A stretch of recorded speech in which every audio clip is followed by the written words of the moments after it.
Përshëndetje dhe mirëseardhët në Palimit. E ftuara parë është zëvendës ministre e Arsimit Nora Malaj. Nora, përshëndetje dhe faleminderit që erdhe. Atëherë unë dua ta nisi pak me aktualitetin.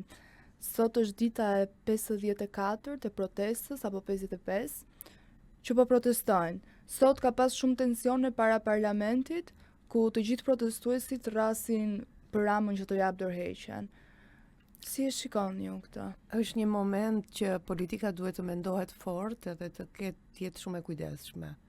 Jemi në momentin kur masa e popullit tashmë është shumë e revoltuar edhe është e ngarkuar, është e trishtuar, nuk ka më besim ke kjo klasë politike që është dhimbje shumë e madhe, për arsye se jo të gjithë politikanët nuk janë ashtu siç duhet të ishin, ka dhe politikanë me identitet dhe me personalitet, por problemi është jemi në një krizë të madhe besimi. Dhe në krizën e besimit, në momentin kur humbet besimi, atëre detyrimisht duhen bërë disa zgjedhje.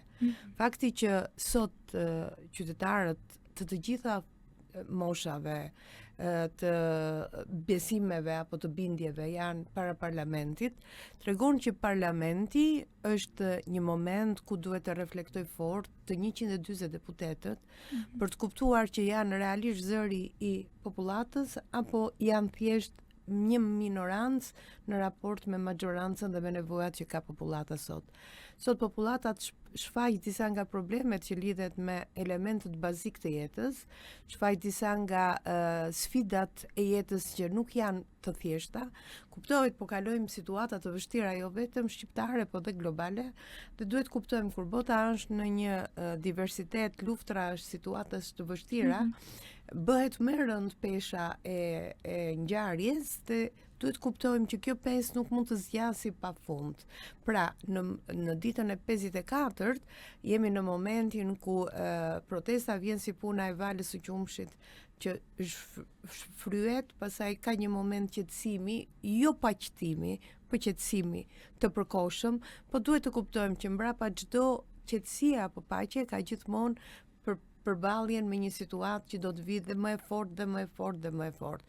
Mendoj që politika duhet të qëndrojë fort në ato çfarë shtrojnë qytetarët, të shikojë me kujdes dhe me empati çdo kërkesë që ata kanë, të mendojnë se si do të dalin nga kjo situatë, që quhet një situatë ku të dy palët nuk kanë lënë rrukalimi për të dalë, dhe duhet të bëhen mekanizma të tilla për të cilat më pas të shkohet në atë që quhet qeveri teknike që e kërkon edhe opozita për të krijuar mundësinë e një parje tjetër të puzzle-it të pushteteve që aktualisht kemi. Deri më tash kemi 36 vite në Shqipëri, që fatkeqësisht nuk është prodhuar politik, po është prodhuar pushtetmbajtje. Tani ka momenti që pushteti nuk mund të zvaritet dhe të mbahet kaq shumë, sepse shikojmë që kemi të dyja, dhe pozitën dhe opozitën, duken si janë paralele dhe nuk janë si mekanizma për të bërë oponencë konstruktive. Tani parlamenti është kthyer thjesht në një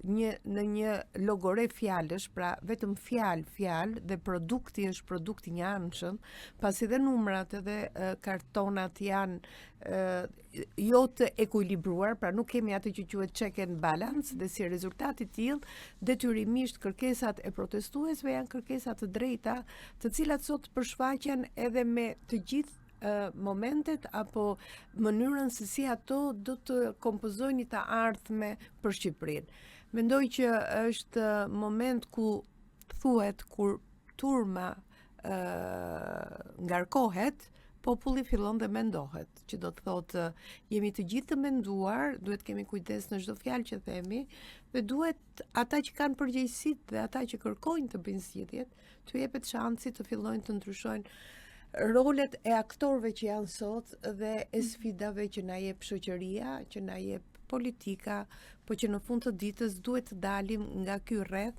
vicioz ku janë kapur të gjithë dhe ku nuk po gjejnë dot çlirim të energjive. Si të duket ky parlament sot? Fjalori, tensionat. Ky parlament është ndoshta për fatin e keq, është një buzëqeshje e dhimbshme, por nuk është buzëqeshje sarkastike, po është një dhimbje e madhe se për një njerëz që është marrë me politikë si puna ime në 27 vite, mendohet që nga viti në vit të kemi rritje cilësore dhe nuk duhet të kemi ulje të nivelit të cilësisë së parlamentit. Fatkeqësisht kemi prodhuar të rinë në parlament, po me mentalitet jo vetëm të vjetër, po nganjëherë të duken si analfabet funksional.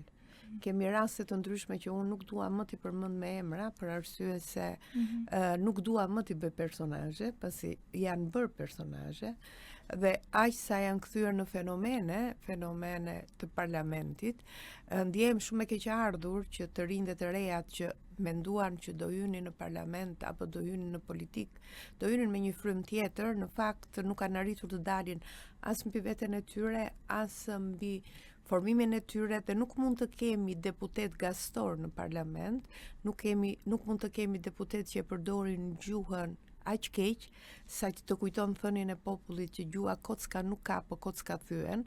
Nuk mund të kemi individ të cilët në kodin e bashkëbisedimit apo të formimit dhe në kërkesën duhet kënd atë që quhet kodi moral, dhe kodi moral lidhet me vlerën reale të individit. Ndaj mund të them që nëse në parlamentet e tjera kishim të përfaqësim të niveleve akademike si profesor, personalitete, tashmë ky nivel ka shkuar drejt zhdukjes dhe është kthyer trendi tjetër i cili nuk na jep shpresë dhe kjo krijon atë që quhet krizë mendimi, krizë personaliteti, krizë identiteti dhe pamundësi komunikimi. A ka dështuar politika, tentativa për politik me këtë lloj gjuhë që po përdoret dhe pas një lloj raportimi për ato pakënaqësi që kanë qytetarët apo zgjidhje ndaj tyre? Politika është fjalë e madhe, sepse politika është arti i komunikimit dhe arti i kompromisit, që njihet sot në botë, nuk është se e themi ne. Puna është se a jemi ne të afta, kemi politikanë ne që të bëjnë politikë? Këtu fillon pyetja e parë. Ne në fakt nuk kemi politikanë që kanë bërë shkollë politike, përveç atyre që janë figurat 36 vite në politikë dhe që mund t'i quajmë baballarët e politikës, të tjerët janë rishtar dhe janë individ që e kanë bërë politikën me vesh, jo me shkollë. Nga ana tjetër, jo të gjithë kuptojnë se çfarë roli ka një deputet. Deputeti është personi më i lartë që përfaqëson mbi 20.000 vet në votën e tij dhe duhet të ketë minimalisht një qasje për nevojën apo për dijen juridike, për ligjet që si do të zbatoj, për vendimarrjet që do marrë aty, për kërkesë ofertën që do t'i bëjë qeverisë, për kërkesën e zbatimit të saj, për kërkesën që do t'i bëhet pushtetit gjyqësor që është pushteti i pavarur dhe për të gjithë mekanizmat që rregullojnë një shtet.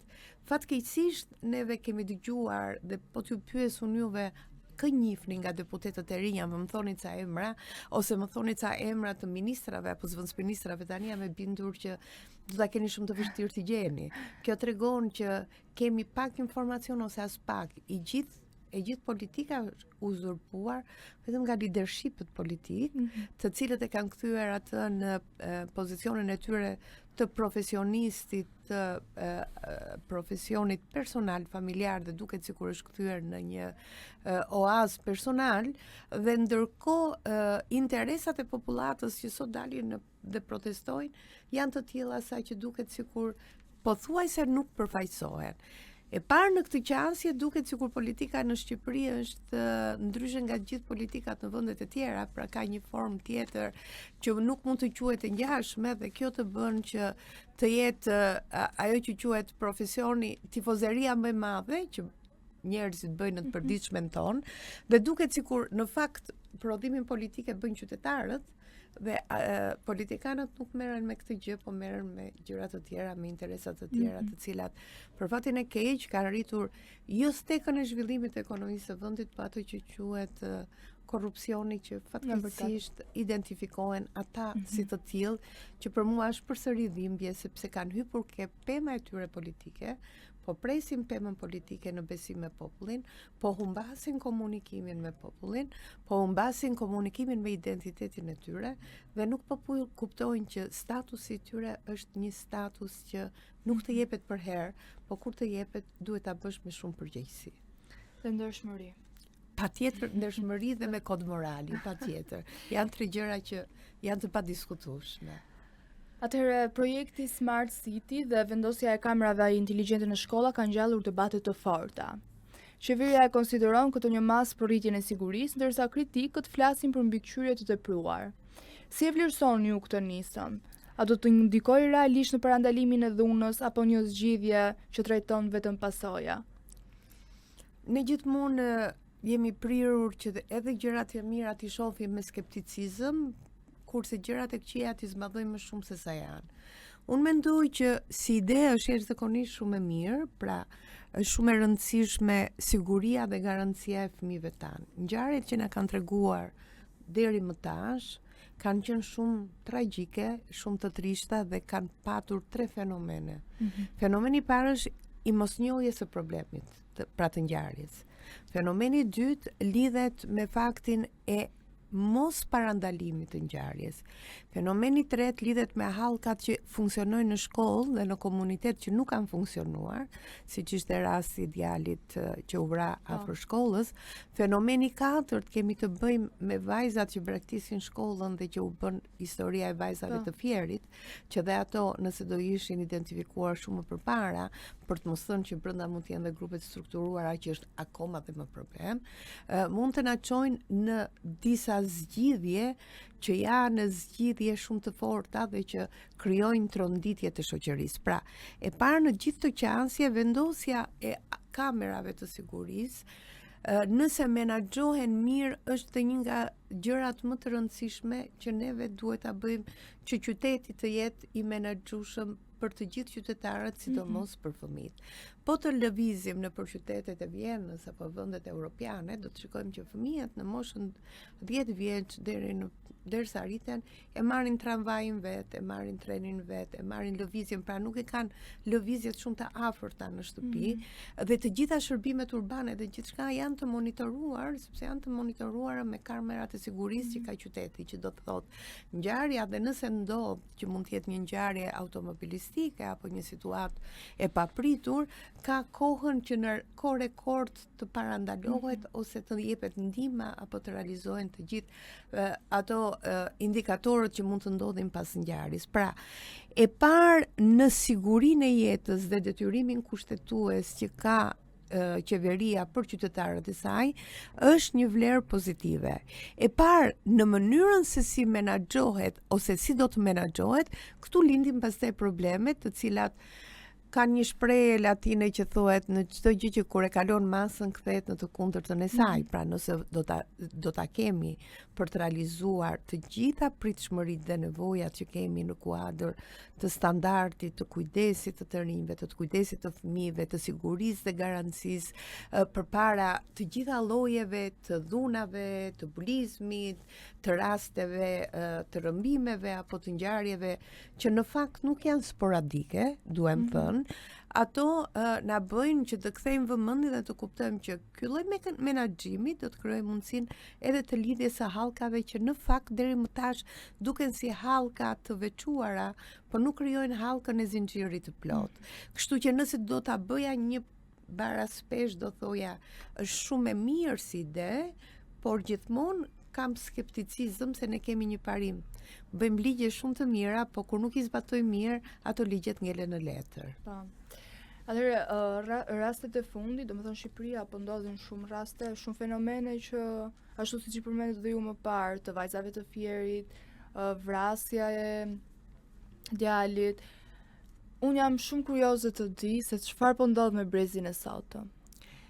Brezi i sotëm është brezi i kohës ku ai jeton, që do të thotë milenarët e rinj janë ndryshe nga brezim, ndryshe nga brezi zen dhe nga brezi juaj, janë pra ndryshimet të cilat duam apo nuk duam ne, shoqëria duhet të përballet dhe duhet i pranoj. Sa më rregulla që të ketë shteti dhe sa më e qartë të jetë demokracia, aq më i pranueshëm dhe aq më i qetë bëhet brezi. Sot një fëmijë 10 vjeç apo 11 vjeç nuk quhet më në moshën e pubertetit, po ka hyrë në para-adoleshencë. Dhe duke hyrë në para-adoleshencë ka një sjellje komplet ndryshe nga çka patur kur ka qenë nga 5 deri në 10 vjeç. Aq sa shpeshherë prindërit shqetësohen dhe nuk dinë se si të komunikojnë me ta, nuk e kuptojnë që fëmia kërkon të mbytet në dhomë, nuk e kuptojnë që fëmia ka nevojë të ri vetëm, nuk e kuptojnë që fëmia në këtë moshë nuk ka shumë dëshirë ta përqafosh shumë, e do përqafimin atëre kur e do ai, dhe shpesh herë thonë çfarë po ndodh me fëmijën tim. Pra, janë të papërgatitur për të bërë prindërimin, për arsye se nuk kanë faj ata, pasi prindërimi nuk është cikël ku edukohesh, po është cikël që mësohesh me vesh, ende nuk kemi krijuar shkolla që mendoj që ka ardhur momenti që duhen krijuar formate ose manuale për të ndihmuar prindërit si të prindërojnë për brezin aktual. Brezi aktual nuk është më i ndryshëm se brezat tanë. Çdo brez me tjetrin duket sikur është më i ndryshëm dhe thotë, ç'a po bëhet me këtë brez? Asgjë nuk po ndodh me këtë brez. Ky brez është ai brez që duhet të jetë në kohën ku ai jeton, por ky brez, ndryshe nga brezi jon, na krijon ka qasje të tjera dhe parje të tjera për interesat që ai ka. Pra nëse neve brezi jon ka patur të tjera interesa, brezi juaj ka të tjera interesa. Në kohën time nuk mund mendoje që ti do vinte koha që makina do ishin elektrike, do vinte koha që makina do ishin me kamje automatike, do vinte koha që pjesa më e madhe e shërbimeve në shtëpi do ishin nëpërmjet zhvillimit të teknologjisë dhe ti do të kishe shumë të thjeshtë. Pra në kohën time nuk mendoj që dhe vajzat e djalë mund të lanin dhe mund gatuanin dhe mund bërin njësoj. Pra, brezi sotëm ka arritur në konkluzion që nuk ka rëndësi e vajza apo djalë, ti je një njeri që duhet i bësh shërbime vetesh si një njeri në të gjitha drejtimet. Nga ana tjetër, në zhvillimin mental kemi një qasje ndryshe. Nëse në kohën time ne ishim brezi më empatik, që ndjenjen e kishin prioritare, brezi sotëm jo se nuk ka ndjenjen, po ndjenjen e ka pak më pragmatike, e ka pak më të ftohtë. Dhe pse e ka të ftohtë dhe pragmatike? Se informacioni nëpërmjet telefonit apo internetit e merr në formën e tullsës dhe nuk e merr në formën e zhvillimit të mendimit. Këtu fillon momenti i parë i frenimit të mendimit. Këtu lufta më e madhe e këtij brezi me brezin tjetër është si ta afrojmë që ai të lexojë bukur dhe si ta afrojmë që ai të fillojë të ndjejë bukur. Jo se ky brez nuk ndjen, po formën e shpërthimit, mënyrën e komunikimit, qasjen e shpërthimit e ka ndryshe nga brezi tjetër. Dhe po të shikojmë, po të bëjmë një analizë të fjalorit të këtij brezi, me fjalorin e brezit tuaj dhe me fjalorin e brezit tim, kemi ndryshime shumë të mëdha, aq sa që kur fillojmë të komunikojmë, artikulimi jonë është ndryshe, por kam kuptuar një gjë tjetër. Në protest kam kuptuar që të rinjt kanë artikuluar të mersi shumë bukur, që do të thotë, kur vjen puna për nevojën, të gjitha ata që janë të mirë arsimuar, jo të arsimuar për të marrë një diplomë dhe për të qenë analfabet funksional me diplomë, po të arsimuar sepse duan arsimin dhe duan që idenë e tyre ta vënë në funksion edhe të teknologjisë së zhvillimit, edhe të mendimit, në radhë parë edhe të ndjesisë, është shumë e rëndësishme ndjesia, më sjell ndjesinë që do vi një kohë që do rindërtohet raporti human. Pra jemi në krizën e humanizmit për të gjetur një rrugë të komunikimit human që do jetë një rrugë komplet tjetër. Cilat janë shkaqet kryesore që po nxisin këtë fenomen? Teksa unë po flisja dhe ju po më dëgjonit, e kuptoni që janë disa nga arsyet që e bëjnë të fortë këtë ndryshim. E para janë shkaqe ekonomike, të cilat bëjnë këtë lloj zhvillimi social. E dyta janë raportet humane. Njerëzit dikur kanë qenë ndryshe, sot janë ndryshe. Për shembull, një nga debatet e diskutimit ka qenë pikërisht filmi Odiseja që ka dalë të ditë, edhe debati që pse duhet ripar Odiseja. Odiseja nuk është vetëm individualiteti i Odiseas që tregoi që ai u rikthye edhe një herë në Itak, po tregoi se sa e fortë ishte Penelopa që rezistoi dhe që tregoi që me anën e aftësisë dhe menaxhimit të ftohtësisë arriti të beson tek e vetja. Pra, çështja e parë lidhet me besimin e vetes. Çështja e dytë lidhet me raportet që ti ke krijuar në shoqëri. Shpeshherë të rinj kanë problemin më të madh me atashimin me shoqërinë, sepse garën e bëjnë me të tjerët dhe harrojnë që në fakt gara nuk bëhet me të tjerët. Gara bëhet me veten. Duhet parë cilat janë sfidat ku ti fillon dhe sfidat kur ti mbaron. Nga ana tjetër, në përgjithësi të rinjt e duan fasadën, por kanë kuptuar që nga fasada në përmbajtje janë dy gjëra që ndryshojnë shumë. Është tjetër gjë çfarë shfaqesh dhe është tjetër gjë çfarë je. Dhe është një parim që Perëndia kur na krijoi, na e bëri portretin dhe pa hapur gojen nuk dim çfarë të vlerësojmë. Në momentin kur hapim gojen dhe themi mendimin, atëherë themi që ky bën dhe ky nuk bën. Pra ka të bëjë me shpirtin dhe me mendimin. Nuk ka të bëjë domethënë se si është rrit në familja që del një fëmijë i dhunshëm, krijon këto skenat e dhunës. Absolutisht që po, nëse flasim për bulizmin dhe për fëmijët që kanë një tendencë të shfaqjes së sjelljeve të dhunshme apo të sjelljeve agresive, ky fillon me ciklin e edukimit. Dhe cikli i edukimit fillon që nga familja deri në shoqëri. Çdo thotë kjo.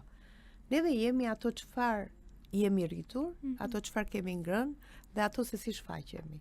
Që do të thonë, as ju as unë nuk e zgjodhëm prindrit kur erdhëm në këtë botë. Na sollën me dashuri apo varet se si kemi ardhur. Nga mënyra si kemi ardhur, fillojnë gjithë problemet në konceptimin e asaj që quhet embrioni. Prandaj është shumë i rëndësishëm raporti njohjes të një çifti dhe raporti konceptimit të një fëmie i cili do vi në jetë.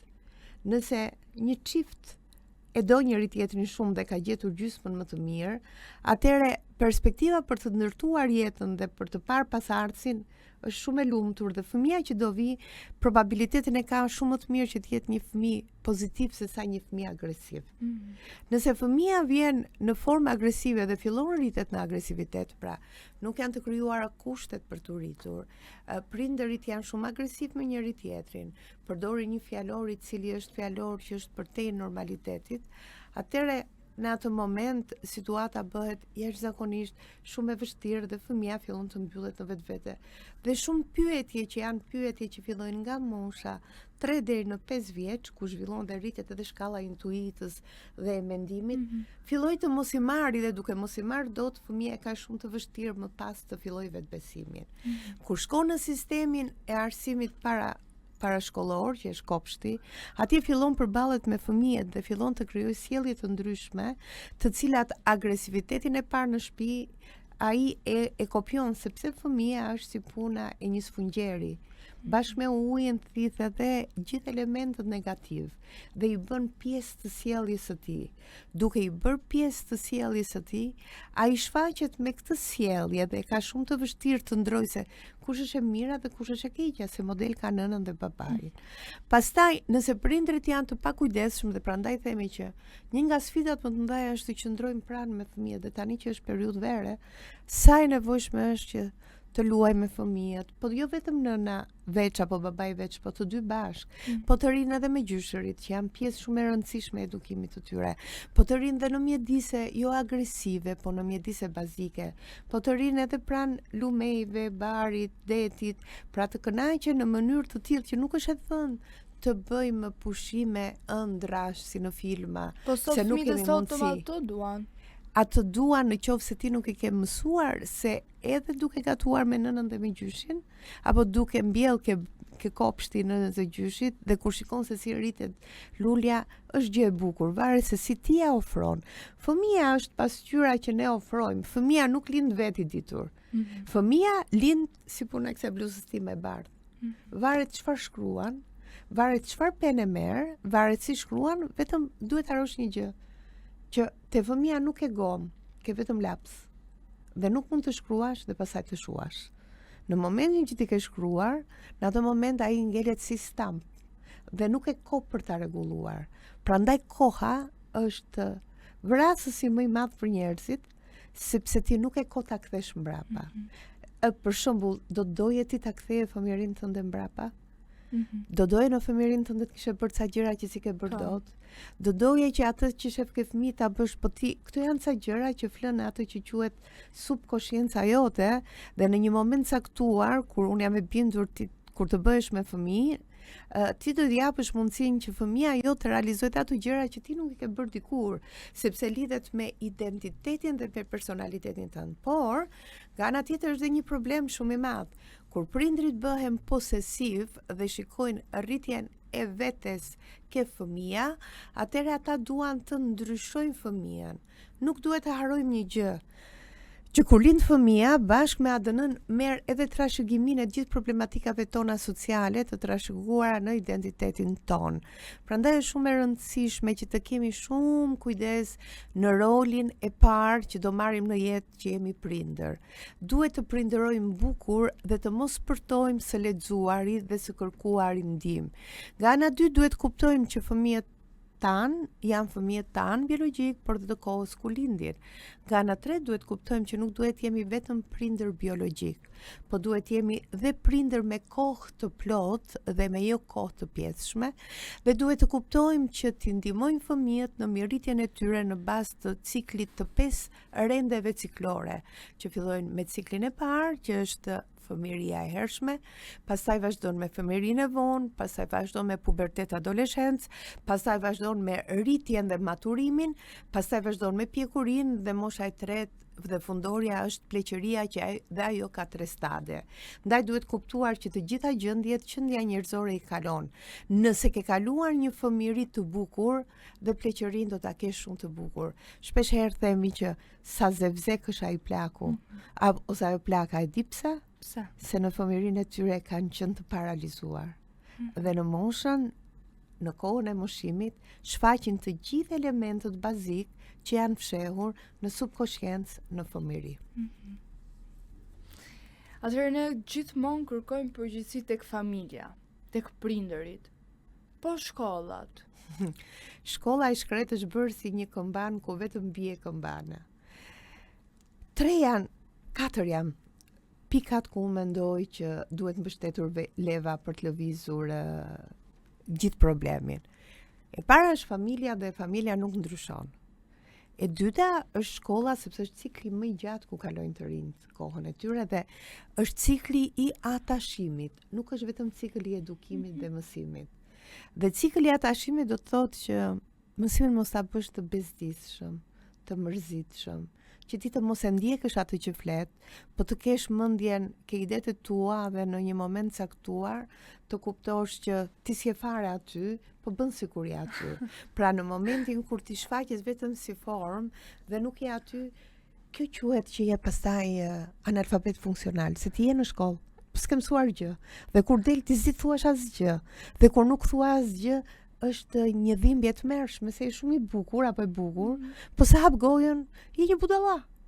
Dhe prindërit tonë morët kemi çuar në shkollë apo s'kemi çuar? Në fakt ti s'ke qenë në shkollë, ti ke qenë fizikisht në shkollë. Po realisht ti nuk e qenë në shkollë. Atëherë çfarë duhet të bërë? Duhet bërë që shkolla të jetë atraktive. Si është atraktive? I keni parë, për shembull, një nga ushtrimet që ju bëj studentëve të psikologjisë është orën e parë, ditën e parë kur vinë në auditor, i them si u dukem kur flas nga podiumi i lektorit. Ata kuptohet duke parë dhe emrin dhe ka pritshmëri shumë të larta. Profesore, thonë ata, po, i them unë. Sikur të bëjmë një lojë, them të hypnin mbi tavolinë. Si të hypin? Po hypnin mbi tavolinë, hypin ata. Si u dukem, i them? E vogël, shumë bukur, po sikur të zbrisin, them të uleni një çik më poshtë. Ulen ata poshtë, si u dukem, shumë e madhe. E pra ky është realiteti i parjes së njeriu. Njeriu e zmadhon veten ose e zvoglon veten. Edhe e din nga kush e zmadhon dhe e zvoglon? Vetëm nga një gjë që është pasuri personale dhe është banka më e fortë e individit, nga dia. Sa më shumë ti je i ditur, aq më shumë ti ke të gjitha armët për t'i vënë të tjerët përballë. Prandaj kur shkolla jon të marrë rolin dhe kuptimin e vërtet të saj, që të mos i bëjmë mëkatar as mësuesit, as nxënësit, as punonjësit social, por kur t'ja u bëjmë të bukur, kur t'ja u bëjmë miqësore, kur t'ja u bëjmë atraktive, do me thënë të gëzuar, kur t'ja u bëjmë që garën ata nuk e kanë me njëri tjetrin, po e kanë me dijen që ata marrin, kur t'ja u bëjmë që vanafi nuk është meri dhe fundi botës, po vanafi është një mekanizëm që është ndërtuar për të parë se sa ti ke mësuar dhe di të mësosh, në atë moment shkolla do kthehet në qendrën më të bukur, ku fëmijët ta duan. Për shembull në Japoni, e dini që deri në fund të klasës 9 nuk ka nota, e dini që deri në fund të klasës 6 nuk ka teste, po ata bëjnë të gjitha ushtrimet, aty nuk ka punonjës që pastrojnë, pra punonjës shërbimi, aty i pastrojnë vetë fëmijët, aty fëmijët e duan çdo pllak ku vinë, është si puna juaj. Ju këtë studio të re që unë ja uroj me këmbë të mbar, e doni në çdo gjë që keni krijuar. Ke ai detaj i vogël i lules, ke ky mikrofoni përballë, se ju jep shansin për herë të parë në jetën tuaj në këtë moshë kaq të re që ju të bëheni një figurë fizive dhe televizive. E dini ju kur e kam filluar unë dhënien në emision? Në çfarë viti? Më thuaj një vit. Kot, futja si dush. Atëherë unë po të ndihmoj në dy gjëra. Unë jam aktualisht 62 vjeç. Të dash moshën që të mund t'japësh kohën kur të duash ti. Para 30 vitesh. Para 36 viteve. Në vitin 1990 unë kam dhënë për herë të parë emisionet në RTS, ishte atëherë se vetëm një media kishim, dhe bëja emisionet teenager për të rinjt. Dhe kam kuptuar se çdo të thot t'i japësh njeriu një mikrofon dhe të tregoj dhe të shpalosi gjithçka që ai di. Po mikrofonin nuk mund t'ja japësh një analfabeti, një analfabet funksional, një narciziani, një njeriu të paditur, një njeriu që nuk e do profesionin që bën, edhe një qytetari që flet pa përgjegjësi. Po ta shikosh protesta sot është e titulluar në qasjen time më jep një mikrofon. Kështu është edhe roli mësuesit, t'i japësh një mikrofon. Kështu është edhe roli prindit, t'i japësh një mikrofon. Kështu është edhe roli gazetarit, t'i japësh një mikrofon. Prandaj edukimi mbështetet në 4 pika shumë të rëndësishme. Mbështetet ke familja që e thash, mbështetet ke shkolla që duhet bëhet empatike dhe duhet fusim lëndën e empatisë, do me thënë duhet të hyjmë ke lëkura e njëri tjetrit për ta dashur. Mbështetet shumë ke komuniteti ku jetojmë, se shoqërinë e fëmijërisë ju besoj e mbani mend.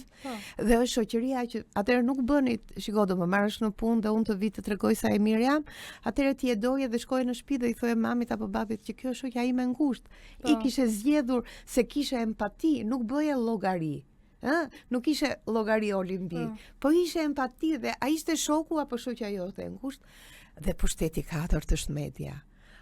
Duke bërë një studim sociologjik, se në fakultet ku jam jap ke drejtësia, jap ke psikologjia, jap dhe ke mësuesia, jap dhe ke mjekësia, dhe duke bërë një studim kam parë ç'do të thotë shëndeti mendor dhe pikërisht pulizmi lidhet dhe me elementet e fortë të shëndetit mendor, të shfaqjeve të agresiviteteve të para që ne shpeshherë nuk i kurojmë dhe nuk i përpunojmë, dhe kam kuptuar një gjë. Nëse media do kishte një program të tillë ku për ti politikës që e bombardojmë dhe çfarë ndodh me trurin duke bombarduar politik, e kemi kthyer në atë që thot Aristoteli, njeriu është kafshë politike, por e kemi lënë instinktive politike sepse jo të gjithë ditën të analizojnë dhe ta diskutojnë, do ne jepim informacionet që po bëjmë sot për të dedikuar për jetën tonë, për nevojat që kemi, të flasin njerëzit me gjuhë të thjeshtë për ta kuptuar edhe ai që nuk ka nivelin e shkollës madhe, por ka nevojë ta dëgjojë, ta hapi, ta lexoj reelsin, jo reelsin e shkurtër për thjesht për klikim, po të mësoj dhe një gjë.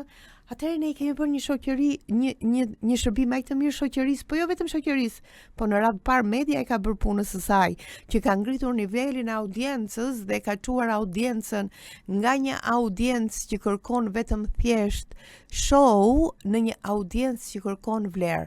Po ta shikojmë sot vendet e zhvilluara po ja heqin fëmijëve përdorimin e rrjeteve sociale deri në moshën 15 vjeç. Pse? Se është kthyer në një nga problemet më të mëdha sociale. Atëherë Shqipëria ndodhet në procesin e negociatave me Bashkimin Evropian. Apo merr vendi kosto politike dhe ekonomike për integrimin?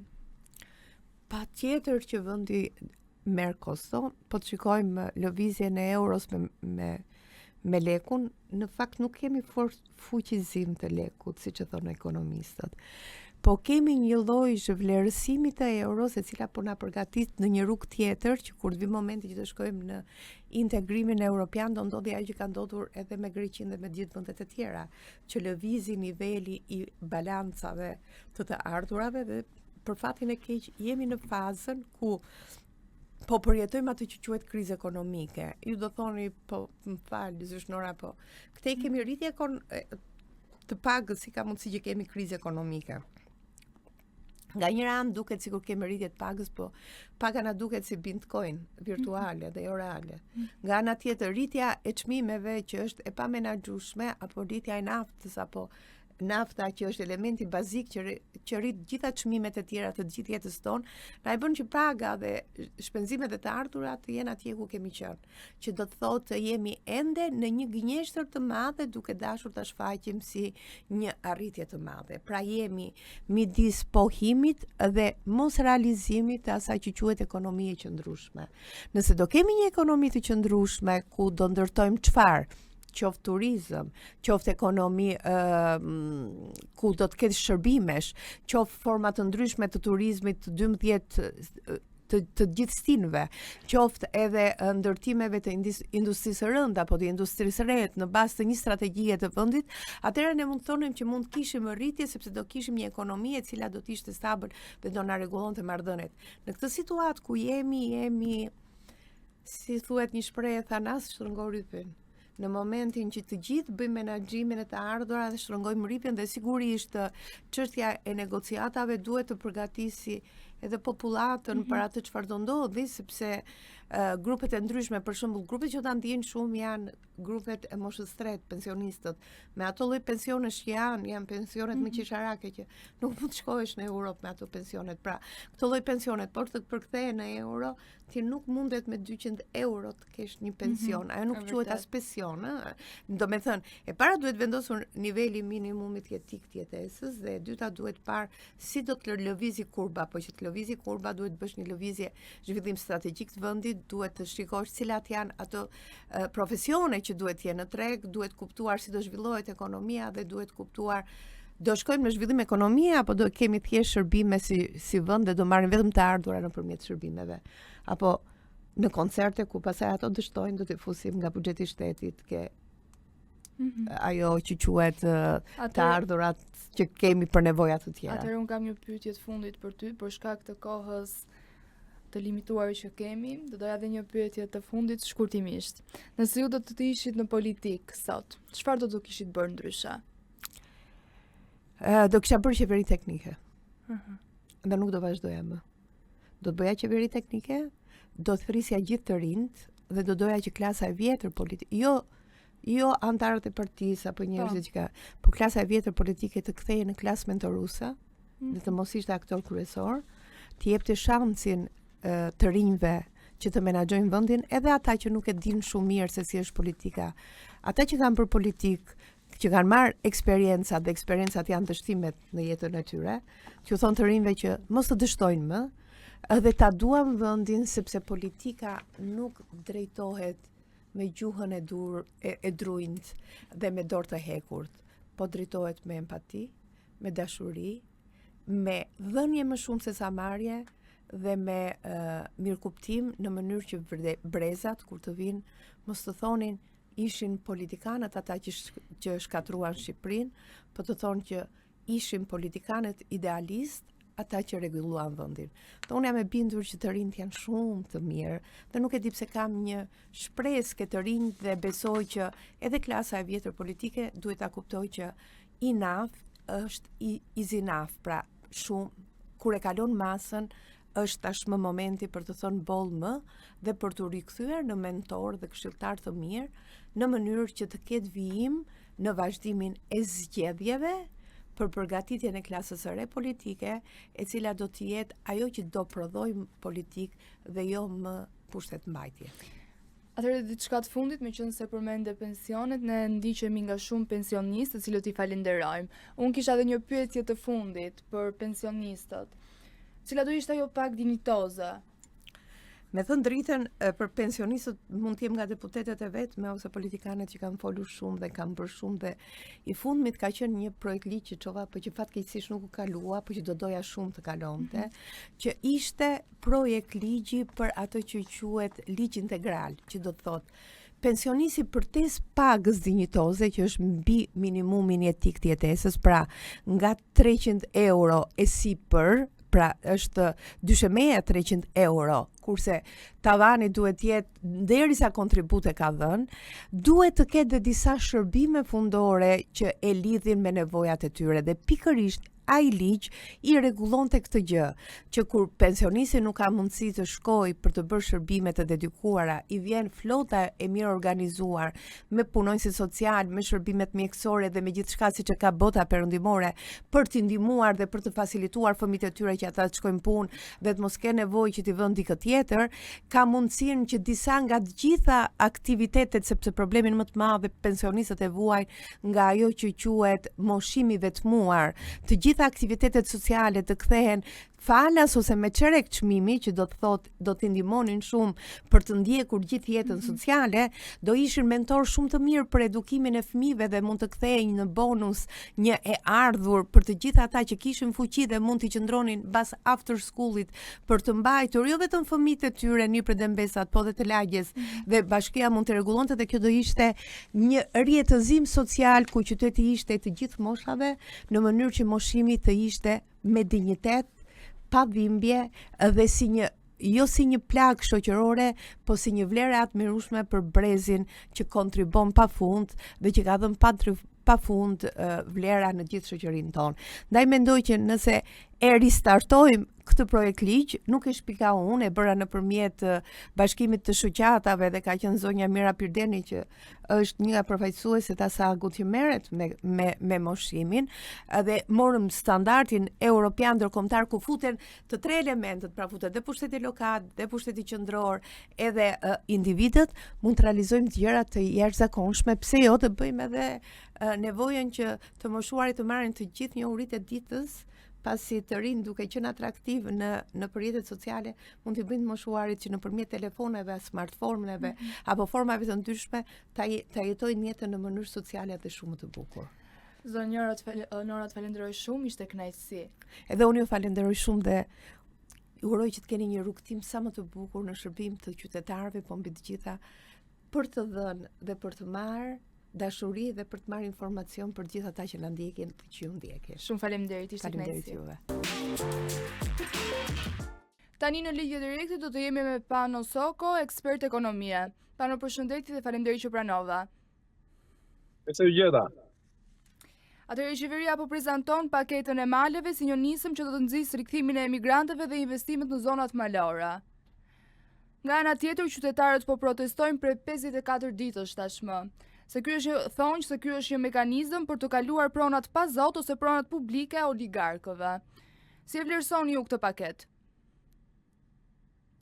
Natyrisht që kjo është në vazhdim e gjithë iniciativave të tjera që ka pasur qeveria shqiptare, nuk fillon me paketën e maleve, nuk do të mbarojë te paketa e maleve, kjo është ajo që ka bërë me Brexitin, tashmë ju kthy maleve.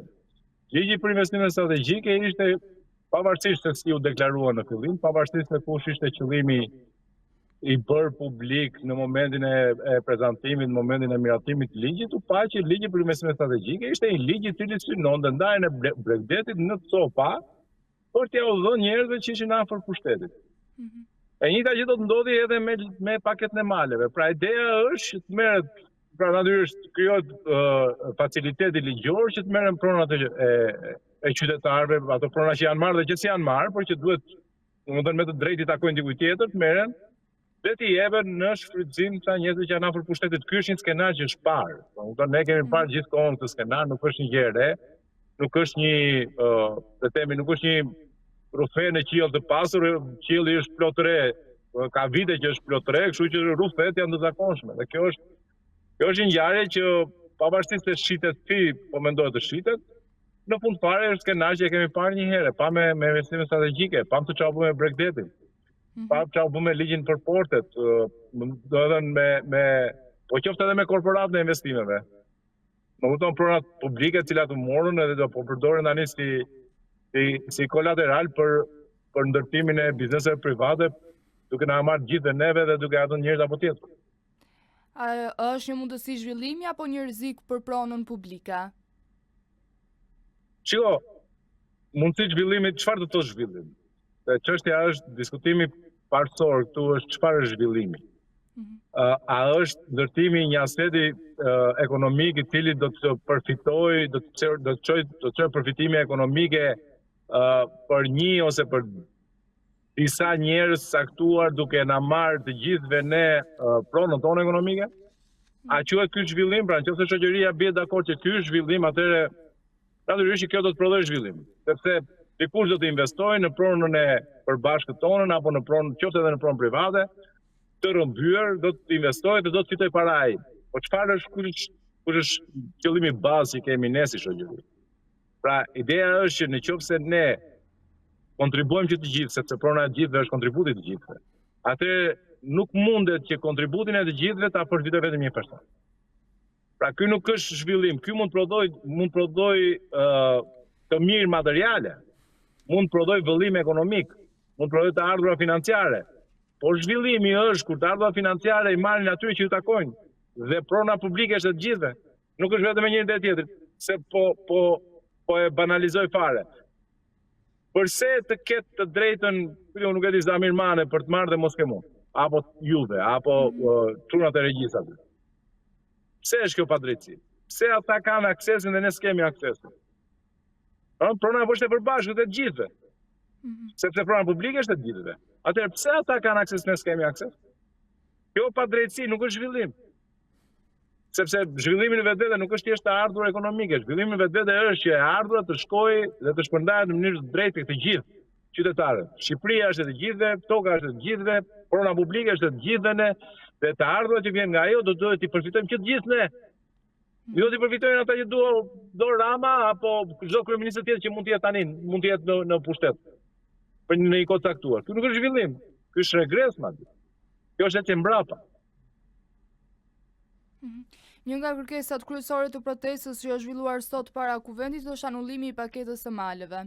A mendoni se qeveria do të tërhiqet nga kjo nisë, apo kryeministri Rama do vijojë ta mbrojë atë pavarësisht kundërshtimeve dhe protestave që po ndodhin?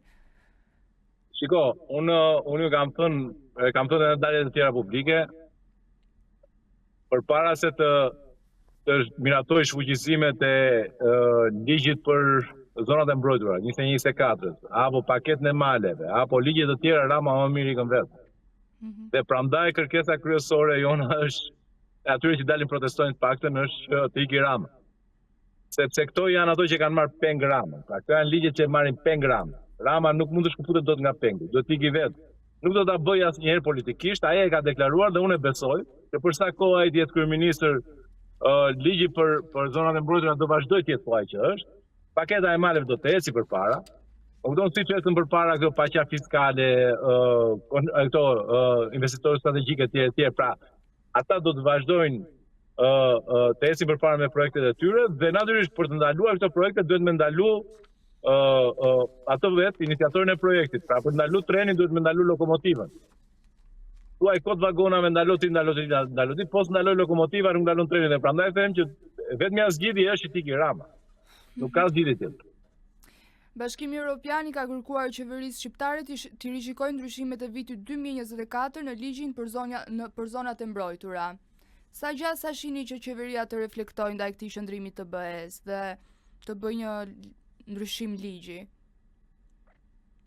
Ta thash dhe pak më para, nuk besoj se Rama ka vullnetin për të ndryshuar diçka nga ato që janë kolonat e strategjike të qeverisë së tij.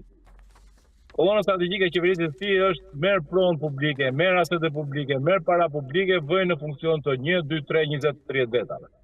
Kjo ka qenë strategjia e tij, këto kanë qenë kolonat e strategjisë politike të Ramës, dhe nuk besoj se do ndaloj tani pas 13 vjetësh pushtet. Pavarësisht kërkesës që ka për Bashkimin Evropian, Rama nuk është e parë që do të përpiqet të rezistojë sa më shumë. Nuk besoj se ka për ta kthyer. Ai ka thënë që nuk nuk e kthejmë ndryshimin për ligjin në ligjin për zonat e mbrojtura, kështu që unë jam i prirur ta besoj sepse kam parë dhe herë tjera që në momentin që ai e ka miratuar një ligj, se do të ishim akoma në fazë miratimi, po jam dakord që ndoshta presidenti i Bashkimit Evropian do të bënte që deputetët të trembeshin disi dhe të mos ta miratonin. Por tani që është miratuar, harrohet ti se e heqin ata e anullojnë ligjin prapë. Nuk bëhet asnjëherë domethënë. Nuk e rrezojnë ligjin ata. Për mendimin tim, unë nuk besoj se ai do ta bëjë. Nuk besoj se do ta kthejë ligjin për zonat e mbrojtura. Ai do vazhdoj të bëjë të njëjtën gjë që ka bërë deri tani, do fillojë të argumentojë, të flasë, të mundohet të bind njerëzit pse është i mirë, pse nuk është i keq etj. Domethënë, peizazhi jo po zonë mbrojtur, jo po peizazhi mbrojtur, jo po. Domethënë, do ta kaloj kohën me të tilla gjëra, por nuk ka për të marrë vetë. Nëse këto nisma miratohen pa ndryshime, çfarë pasoja shafatgjata mund të ketë për pronën në Shqipëri? Po kjo do të jetë le të themi gozhda në figurin e pronës si e drejtë në Shqipëri. Pra, nëse edhe paketa e maleve bëhet aktive, besoj se e kemi mbyllë dhe qivuri, pra se ne kemi fut qivur pronën. Me 7501 me gjithë aktet që janë bërë më mbrapa, që me legalizimet, me ligjin për legalizimet, me gjithë akto domethënë ne kemi futur në arkivol pronën. Me paketën e maleve besoj se i vëmë dhe gosht e fundit edhe e paketojmë një herë mirë. Kjo është pasojë që pritet të ketë nëse miratohet dhe paketa e maleve. Dhe nëse vazhdon të jetë aktive, të jetë funksionale, pra ta kryejë misionin e vet. Se plazhin e humbëm. Kupton ja, sot i flasim, po gjeni 1 kilometër plazh ku mund të investohet sot. S'ka. Ka mbaruar i gjithë. E morëm. Kush e mori, e gëzoi, ka bërë prona, ka bërë gjitha, ka regjistruar në hipotekë, iku plazhin. S'kemi më plazhin. Ne tjerët nuk kemi më. S'kemi as aksesin, as të drejtën, as mundësinë. Asnjë gjë s'kemi. E njëjta gjë do ndodhe me malet. Dhe kjo do i vëj dhe pash. Do i vëj goshën e fundit dhe do mbaroj punë me çështjen e pronës në Shqipëri, e grabitën e morën, gjithë në tjerë dori me gishtë në gojë dhe hajtë më pashë. Po shtohet perceptimi se Shqipëria po përgatitet gjithnjë më shumë për investitorët dhe qytetarët, le të themi qytetarët e huaj, turistët. Ndërsa shumë shqiptarë ndjehen të përjashtuar nga zhvillimi ekonomik. Si e shihni ju këtë prirje dhe çfarë pasojash mund të ketë për të ardhmen e vendit? Shiko, të kuptojmë, nuk po bëhet gati për asnjë nga këto kategori. Shqipëria po jepet në pjatë disa njerëzve. Pra, të cilët nuk janë as investitorë dhe as turistë. Janë njerëz me emër dhe mbiemër, që jetojnë në Shqipëri, kanë 30 vjet që bëjnë pasurinë në Shqipëri, ndoshta 30 jo, po mbi 20 vjet që bëjnë pasurinë në Shqipëri. Kjo lidhen që shkojnë nga një qeveri të tjetra, nga një kryeministër të tjetrit. Kjo po ndodh me Shqipërinë. Prandaj njerëzit janë të përjashtuar sot. Jo sepse ka ardhur dikush nga jashtë apo po e bëhet gati investitor, jo. Kjo është opertura e bukur mbi të cilën qeveria do donte që ta ndërtonte debatin. Pra, do donte që të gjithë ne të debatonim a janë investitorët përballë qytetarëve apo janë turistët përballë qytetarëve? Jo, më jo, s'janë as turistë as investitorë ata. Ata që janë përballë qytetarëve janë disa njerëz që njihen me emër me mbiemër, që kemi 25 vjet që i njohim, që në të paktën nga viti 2000 që i njohim, që i shkojnë mbrapa që nga Fatosnanos, i kanë vajtur Sali Berishës mbrapa, po i shkojnë Edi Ramës mbrapa dhe që e kanë marrë këtë vend. Pra e kanë përvetësuar këtë vend, e kanë bërë pronë të tyre këtë vend. Kjo është përballja reale që kemi ne. Pastaj mënyra se si mundohet që t'i vishet debatit, isi i dialektikës mes investitorit dhe qytetarit apo turistit dhe shqiptarit, më kupton, domethënë kjo është metodë propagandistike, nuk ka lidhje. Më kupton? Nuk po diskutojmë për investitor, këtu po diskutojmë për grabitje. Pra, njerëz që marrin pronën tonë të gjithë dhe e përdorin për të mirën e tyre personal. Kaq, kjo është grabitje, sepse këtë bën ai bankës, merr paratë të gjithëve ne dhe i përdor për veten e vet. Kur vetë grabit bankën, një hajdut. Të njëjtën gjë bën edhe ky. Vetëm se ky e bën në formë të sofistikuar, e bën me ligj, e bën me VGM etj. Po në thelb është një proces. Pra shkon me një gjë që na takon të gjithë dhe e përdor për të mirën tënde. Ai tjetri hajduti bankët vetë vjet bankët, janë lekë të gjithëve. Ky tjetri vetë vjet pronën, janë prona të gjithëve. Nuk ka ndonjë ndryshim nga ata. Por të lutem Më ndiq te fakti që nuk është një përballje mes investitorëve dhe qytetarëve. Pra mes klasave sociale. Po kupton? Nuk është një përballje e tillë. Jo, përballja është grabitit përballë të grabiturve. Kaq. Ju keni mbështetur dhe protestat gjithashtu.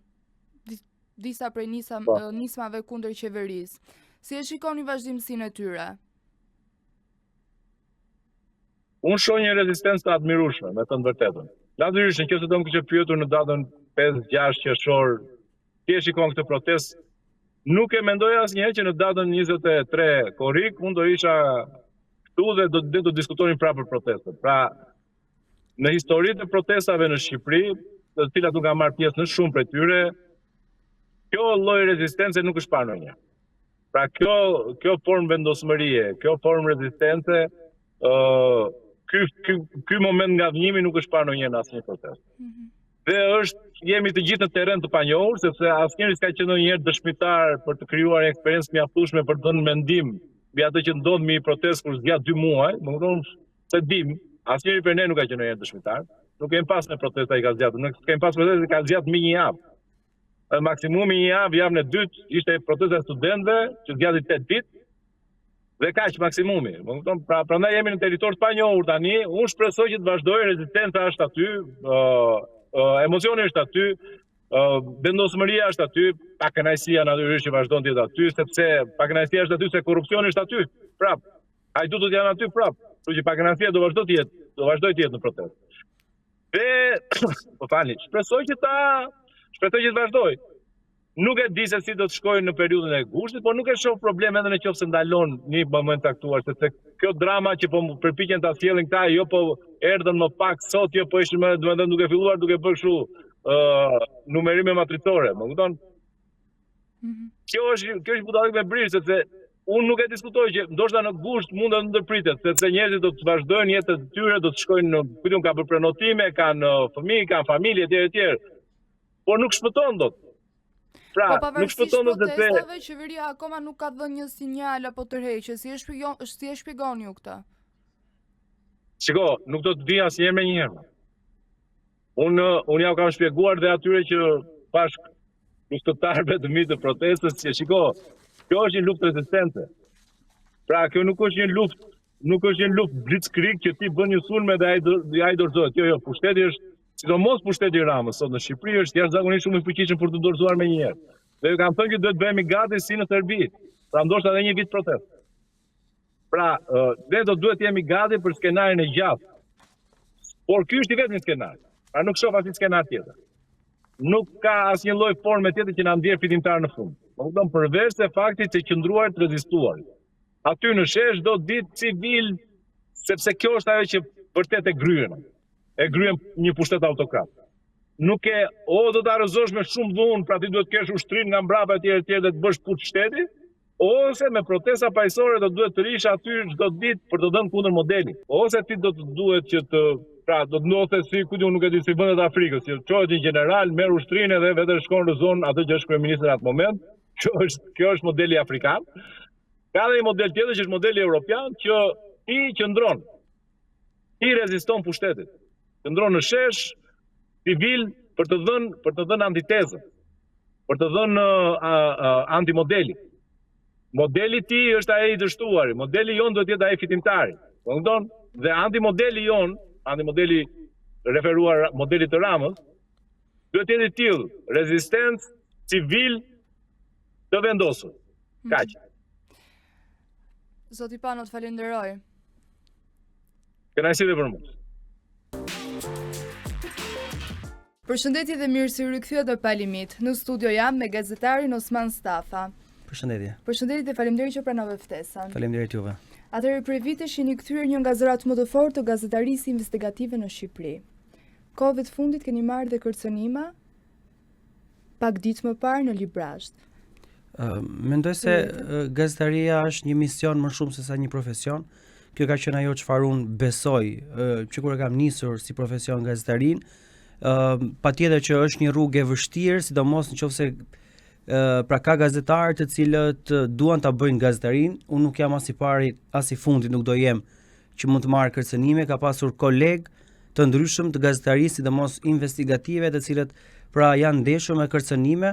Nëse ti merr kërcënime tregon se janë rrugën e duhur të atyre investigimeve apo trajtimeve të çështjeve publike, të cilat do duhet të dalin më në pa që njerëzit të kuptojnë se çfarë ndodh. Gjëra që në Shqipëri po ndodhin gjithmonë më shumë dhe kjo është shqetësuese. Pra nëse një gazetar kërcënohet vazhdimisht, nëse gazetarët kërcënohen vazhdimisht për atë çfarë bëjnë, për punën e tyre, pastaj aty kupton që institucionet nuk janë aty ku duhet, që këto grupe, këta individë të cilët kërcënojnë kanë marrë pushtet pa kufishëm dhe nuk kanë frikë nga asgjë, dhe pushteti që këta individë apo grupe apo kompani marrin vjen nga politika, prej politikës, prej lidhjeve që ata kanë me politikën, e për këtë arsye është një shqetësim dhe që do duhet trajtuar patjetër dhe gazetarët natyrisht do duhet vijojnë punën e tyre investiguese përballë çdo lloj situate të mos tërhiqen, sepse tek e fundit ky është misioni i një gazetari të gërmoj për të vërtetën. Sa rrezikuar është jeta e një gazetari në Shqipëri? Bëhet fjalë investigativ. Po në Shqipëri ne nuk kemi pasur raste pra ekstremiteti, siç ndodh jashtë vendit të vrasjes gazetarëve. Nuk kemi pasur. Kemi pasur kërcënime, kemi pasur dhunë fizike ndaj gazetarëve të caktuar. Është e rrezikshme në Shqipëri sepse ta thash, në Shqipëri kanë marrë një superfuqi individë të caktuar në lidhje me politikën dhe që e shikojnë veten Zot. Për shembull, çfarë ndodhi nuk është vetëm çështja e një gazetari, por teksa kanë qenë pranishëm gazetar në situatën e Vlorës, e Zvërnecit. Pra, ti kishe policinë e shtetit aty, që ishte përballë dhe shikonte individ, të cilët nuk ishin asnjë shenjë se ishin policisë shtetit, dhe që tërhiqnin dhe godisnin një qytetar. Pra, të roqën zvarra dhe më shumë se 100 metra. Pra, ku ndodh kjo? Pra, për të kuptuar nivelin e pushtetit që kanë marrë këto grupe të caktuara, individ të caktuar, kompani të caktuara, sepse e kanë shumë mirë me politikën, e kanë shumë mirë me qeverinë, e për këtë arsye ata nuk njohin kufi, nuk njohin ligj, nuk njohin norm, nuk njohin respektim të punës së gazetarit në rastin që ne po flasim, për të hulumtuar dhe për t'u treguar njerëzve atë çfarë ndodh në të vërtetë. A ka pasur ndonjë moment kur keni menduar të lini dorë nga gazetaria për shkak të kërcënimeve që keni marrë? Nuk do ta lë asnjëherë atyre që bëjnë kërcënime pushka top. Nuk është se kam në ndjesi frike apo emocionale se shiko çfarë do më ndodh. Kur i kam hyrë kësaj rruge, i kam hyrë me mendjen plot dhe me vendosmërinë time më maksimale se rruga në cilën po hyj mund të ketë edhe kërcënime, edhe tentativa intimidimi, edhe shantazhe e tjerë, por nuk më intereson. Unë kam rrugën time dhe në rrugën time nuk ndërhyn dot askush në atë që unë besoj se është e vërtet dhe në dëm të qytetarëve, në dëm të shoqërisë, në dëm të interesit publik. A keni marrë ndonjëherë oferta apo ju kanë bërë presion për të mos e publikuar një investigim që ti e ke bërë? Po ka ndodhur në shëndetësi, ka ndodhur për kohë shumë gjata, ofertat e caktuara të cilat më janë bërë me njerëz pra të njohur të mi të familjar, çka ka bërë që unë nuk i përdor dot. Pra duke gjetur individ familjar të mi, duke gjetur shoqërinë time për të ardhur për të bërë këto oferta, apo duke i nënkuptuar në momente të caktuar deri në nivele shumë të larta të politikës. I kam refuzuar, i refuzoj dhe nuk del dot një njeri i cili thot se Osman Stafa ka pranuar të marrë 2 lekë nga unë. Dhe kam parimin e jetës time më shumë se çdo financë, se çdo para kam të shenjtë fytyrën time, dinjitetin tim, në atë që unë besoj se do duhet të bëj, pra si gazetar në rastin konkret, misionin tim dhe dëshirën për të ndihmuar dhe për të qenë zëri atyre të cilët nuk kanë zë, se sot janë shtuar fatkeqësisht në Shqipëri, po sidomos në spitale, teksa ka njerëz të cilët zëri i tyre nuk dëgjohet, nuk merret parasysh, bërtasin zonjat dhe zotërinjt apo edhe më të rinj se nuk ka ilaç në spitalin onkologjik dhe nuk i intereson njeriu. Dhe kjo është kafshëria më e madhe që mund të kenë individët cilët janë përgjegjës për sigurimin e barnave onkologjike dhe që nuk lëvizin atë gishtin më të vogël për të bërë të mundur sigurimin e barnave në kohë. Se nuk mund të pres një person I cili vuan nga kanceri 2 muaj, 3 muaj, 4 muaj, 5 muaj, 6 muaj apo edhe më shumë pa trajtuar të keqen smundjen e përbindshme që ka brenda tij. Dhe këto mos më besoni mua, por lexoni raportin e kontrollit lartë shtetit vitit 2025, I cili tregon llahhtari mbi pacientët onkologjik. Mos më besoni mua, mos më besoni asnjë fjalë. Po a them shumë sinqerisht. Merrni raportin, lexoni raportin, kushdo gjen raportin në faqen e KLSH-s për të kuptuar çmendurinë dhe krimin çnjerëzor që është bërë mbi pacientët, sepse ka një element. Në momentin që një pacient lufton me kancerin, ky pacient merr protokollin se si trajtohet ajo smundja. Dhe protokolli parashikon që një herë në X ditë ti do të bësh kimioterapinë. Nuk bëhet, nuk e bëjnë. Nuk e bëjnë në Shqipëri. Po nuk e bëjnë për shkak mungesës medikamenteve. Pacientë të caktuar.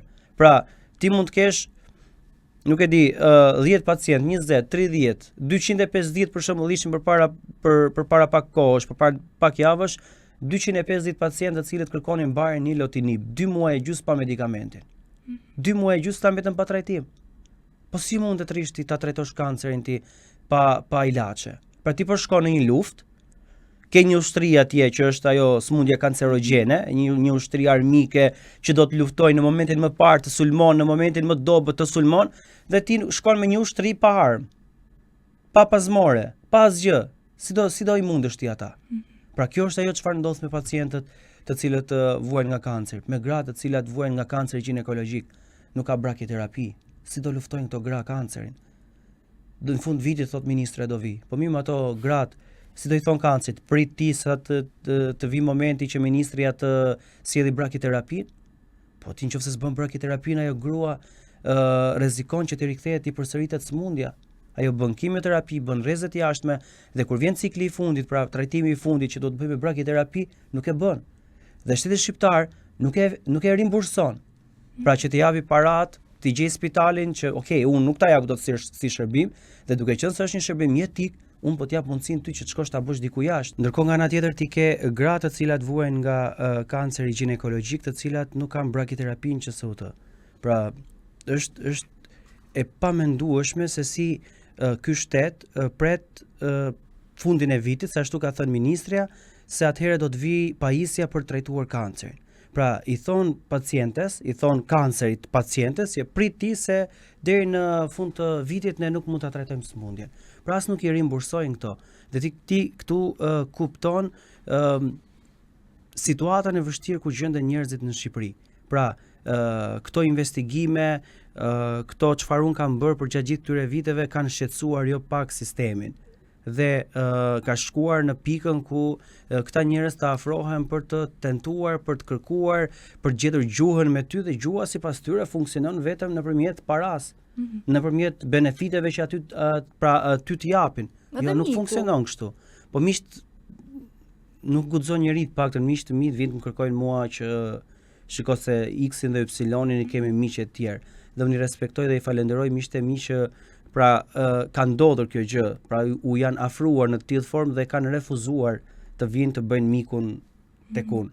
Pra nuk ekziston koncepti I mikut dhe I paras tek unë. Pra din shumë mirë ata, të gjithë që e kanë tentuar, si janë kthyer. Pra unë kam një mision. Misioni im është sistemi shëndetësor në Shqipëri. Tregullohet sepse aty ndahet jeta nga vdekja, ndahen shumë gjëra. Prandaj për këtë arsye besoj se jam duke bërë një punë e cila I shërben interesit publik. Patjetër, edhe ky është një fenomen.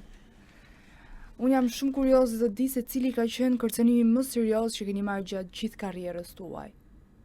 Për mënyrën se si u zhvillua ka qenë ky I fundit, teksa unë isha duke filmuar masakrën mjedisore që është duke ndodhur, është duke vijuar të bëhet në lumin Shkumbin. Pra, korridori 8, rruga që po ndërtohet, është bërë nami aty. Do të thonë lumi Shkumbin është devijuar, është masakruar, janë marrë inerte dhe kjo bëhet në disa raste edhe me ligj. Pra njerëz, individ të cilët pretendojnë se me ligj janë duke gërryer lumi Shkumbin. Pra, ajo rrugë është ndërtuar edhe është ndërtuar në 2001 nga një kompani e Maqedonisë, rruga ekzistuese. Dhe nuk janë marrë aty inertet në lumi Shkumbin. As nuk janë shëmbur, nuk janë gërryer malet e Librazhit, e Luginës. Dhe tani ndodh që kompanitë të cilat kanë marrë përsipër, kanë fituar tenderat për ndërtimin e rrugës të masakrojnë atë gjithë atë luginë të bukur. Dhe unë çfarë bëja, po filmoja dhe teksa vinë me makina, bëjnë akte alla mafioze duke të ndaluar ty në mes të rrugës. Pra, domethënë nuk është normale. Pra, edhe kur vjen puna më thonë mos e nuk e dinin se ishe ti. Po çfarë do të thotë kjo? Nuk e dinim se ishe ti. Po ti ishe një qytetar i thjeshtë, mo. Ti ishe një qytetar i thjeshtë i këtij vendi i cili shikon një padrejtësi, hap telefonin dhe filmon. Çfarë do të thotë që ti ke pushtet që mbi të ushtrosh dhunë, ta intimidosh, ta kërcënosh? Çfarë do të thotë nuk e dim që ishe ti? Pra, ti këtu kupton disbalancën dhe situatën ku ka shkuar sot Shqipëria. Se kjo është situata. Pra ti ke një pabarazi te mase të madhe edhe në shëndetësi, edhe në arsim, edhe në ekonomi, edhe në ligj, në zbatimin e ligjit. Ata të cilët janë afër pushtetit nuk kanë nevojë, nuk kanë ligje ata. Ligjet janë për njerëzit e thjeshtë. Ndërton ti një dritare, shkon në burg. Ndërton tjetër një pallat. Ai jo, nuk shkon në burg. Si vendosni kontaktet me qytetarët? Ajo shkruajnë më shumë në telefon, në rrjetet sociale? Në telefon, pra në Instagram, Facebook, kanë filluar TikTok tani të shkruajnë njerëzit. Më takojnë, më ndalojnë në rrugë, pra për të se unë e kam bërë si përditshmëri tashmë që shkoj në spital, në QSUT, tek trauma, tek sanatoriumi, do vijoj të shkoj tani. Pra shkoj atje për të kuptuar nga afër situatën atyre njerëzve. Dhe marr aty historitë e tyre, marr aty përshtypjet e tyre, marr aty situatat e tyre. Pra të shkosh në spital dhe të throllatesh për shembull.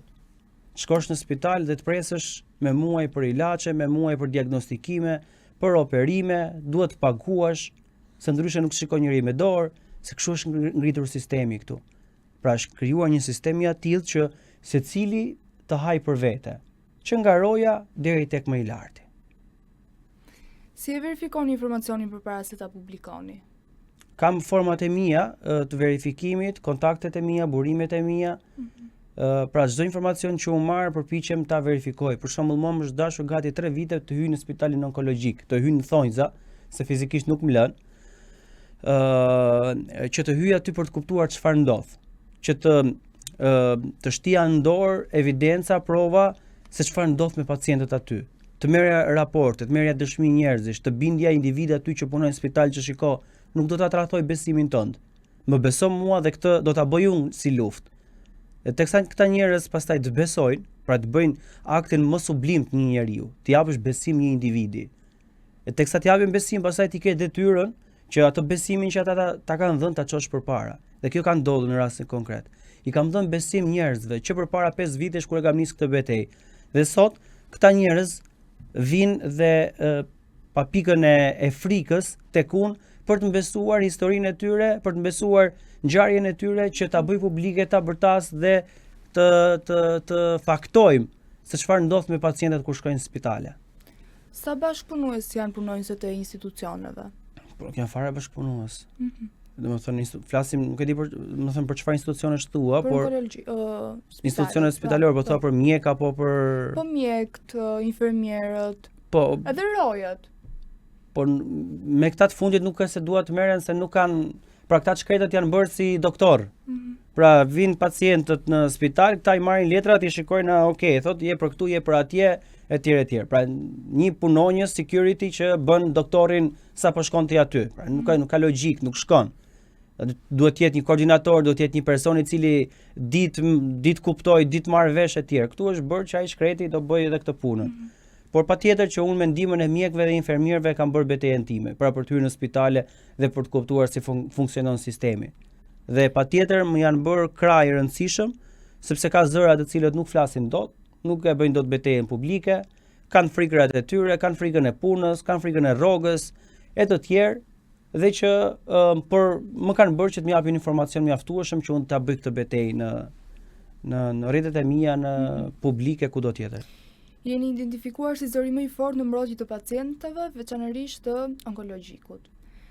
Pse vendosët ta ktheni këtë mision personal? Po sepse të shkosh në spitalin onkologjik dhe të shikosh që ka njerëz të cilët të pa shpresë shkojnë aty dhe nuk ka ilaçe, nuk e di çfarë të them. Pra, një individ diagnostikohet me smundjen e rënë të kancerit dhe psikologjia që rëndon mbi të është e fortë, është e madhe, është e papërballueshme. Por gjithsesi ky pacient merr forcën nga shtëpia e tij të ngrihet për hir të fëmijëve, të bashkëshortit, bashkëshortes, prindërve e kujdo tjetër, të luftoj, thotë do ta luftoj këtë smundje, thotë. Do ta luftoj. Okej, mra mua, nuk kam çfarë bëj. Unë do ta luftoj. Dhe ngrihet nga X vendi i Shqipërisë, vjen në spitalin onkologjik, vjen dita për të nisur kimioterapinë. Nuk e nis dot. Nuk e nis dot. Dhe harron këtë rëndesën që ka smundja dhe fillon një tjetër rëndesë. Fillon rëndesa e mungesës ilaçeve, a erdhi, a nuk erdhi, dhe po erdhi thua shqyr. Pra, wow, më në fund erdhi. Kur do të ishte një normë e pa perceptueshme, duhet të ishin ilaçet në spital. Ilaçet duhet të ishin për trajtuar pacientët. Mungesa e tyre bën që smundja të avancojë, që pacientit mos ketë mundësi ta luftojë kancerin. Pra këtë bën mungesa e medikamenteve dhe përgjigjës për këtë shteti shqiptar. Shteti shqiptar ka para për koncertin e Kanye Westit, nuk ka para për ilaçet e onkologjikut. Shteti shqiptar ka para për kopshtin Eden të kryeministrit. E diti që kryeministri ka ndërtuar një kopsht Eden te kryeministria? Jo. Pra, aty brenda kryeministrisë, pra ka ndërtuar kopshtin Eden, kopshti i parajsës. 4.3 milion euro nga parat tona kanë shkuar për kopshtin Eden. Nuk ka asnjë vlerë publike, por është ndërtuar me parat tona. Pra, është njësoj, nuk e di si të ta them ty, është një familje që nuk ka shtëpi dhe blen divanet përpara. Pra nuk ka logjik. Ti ndërton një herë shtëpinë, pastaj nis edhe mobilimin apo nevojat e tjera që ti ke. Ne nuk kemi ilaçe, ne nuk kemi pajisje, ne nuk kemi spitale, dhe ndërkohë bëjmë kopshtin Eden. Kryeministri për ja dha një ditë atij që unë do bëj kopshtin Eden për hormonet e tij. Hormonet e tij ditë dolën dhe i thanë shiko se ti duhet ndërtosh të kopshtin. Dhe ndërtojë 4.3 milion euro. Po 4.3 këtu, 4.2 tek Kanye West, tek incineratorët që nuk ekzistojnë miliona euro, po tek satelitet që ne dërguam që nuk na shërbejnë për asnjë gjë, se kemi dërguar satelit në hapësirë. Dhe aty 6. Po për pemët dhe palmat, mban mend ti këtë rruga Tiranë-Durrës, vendosen fillim ca palma këta. Jo që palmat, se u than, dhe pastaj vendosen ca pisha. Ikën edhe pishat se u zgjerua rruga dhe këto na kanë kushtuar ne 8 milion euro. Pra, po ti mbledhësh gjitha këto, kishin ndërtuar një kompleks të ri spitalor që nuk do kishte më problematika. Me pajisje, me nevoja e tjerë. Këtu njerëzit nuk bëjnë analizat në fund të muajit. E kupton? Pra ka arritur situata që këtu njerëzit shkojnë tek në spital dhe këtu ndërpriten analizat në 10 ditën e fundit të muajit sepse nuk ka fonde, nuk ka para. Shkon tek mjeku i familjes, një pensionist, një gjyshe e tjerë dhe u shtyen analizat një muaj e gjys. Atëherë thot kemi të vjen radha. Po mund të pres një person një muaj e gjys për të bërë një palë analiza? A ka një histori personale që ju shtyu të angazhoheshit kaq fort? Po historitë personale po. Domethënë kanë qenë histori tek onkopediatria, aty ku fëmijët luftojnë me leuqemin. Ka pasur histori të djemve dhe vajzave të vegjël aty që luftonin me smundjen dhe nga ato ngjarje jam ndikuar që të bëj këtë që po bëj sot. Pra, shkonim aty për t'ju bërë ditëlindje të fëmijëve të vegjël, për t'ju bërë dhurata, çfarë ata kërkonin dhe kuptova mungesën e medikamenteve. Dhe historia ime që merrem nga gazetar politike që merrem me shëndetësinë, aty ka nisur. Pra, teksa unë shikoja fëmijët e vegjël që nuk kishin ilaçe. Kur unë kam nisur 4 medikamente shumë të rëndësishme mungonin për fëmijët të cilët vuanin nga leuqemia. Dhe kishte 2 vite që mungonin. Ata cilët kishin kishin para i blinin jashtë Shqipërisë. Të tjerë që me një grup shoqëror kemi ndihmuar sa kemi pasur mundësi për të gjetur atyre familjeve që nuk kishin para që t'i blinin dhe ata jashtë. Pra, një situatë vërtet e frikshme që janë përballur pacientët e vegjël, pacientët të cilët pra vuajnë nga leuqemia në QSUT dhe që nuk kanë gjetur trajtim, nuk kanë gjetur ilaçe nga shteti shqiptar i cili ka detyrimin t'u asigurojë atyre. një situatë e cila më ka ndikuar më pas që të nis edhe ato që janë investigimet e mia.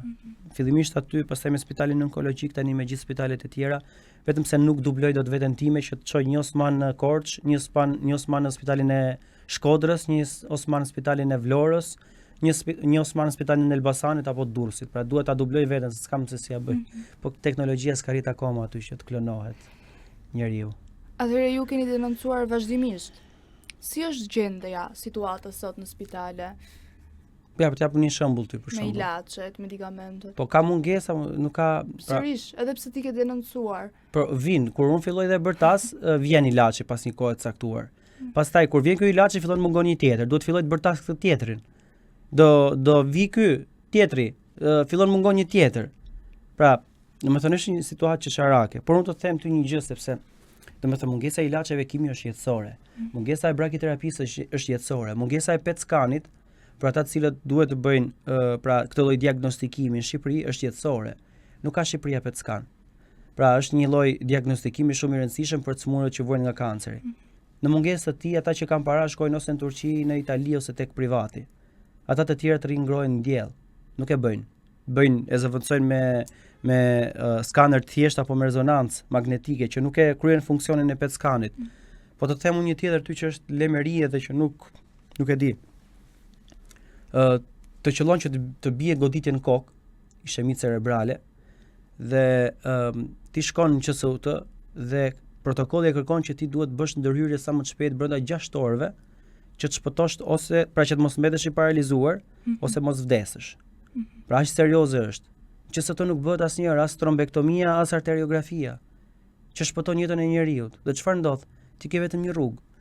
Në rastin konkret që nuk ke para, ose do vdesësh ose do paralizohesh, dhe tjetra nëse ke para do të kesh mbi 30.000 euro për të shkuar tek privati.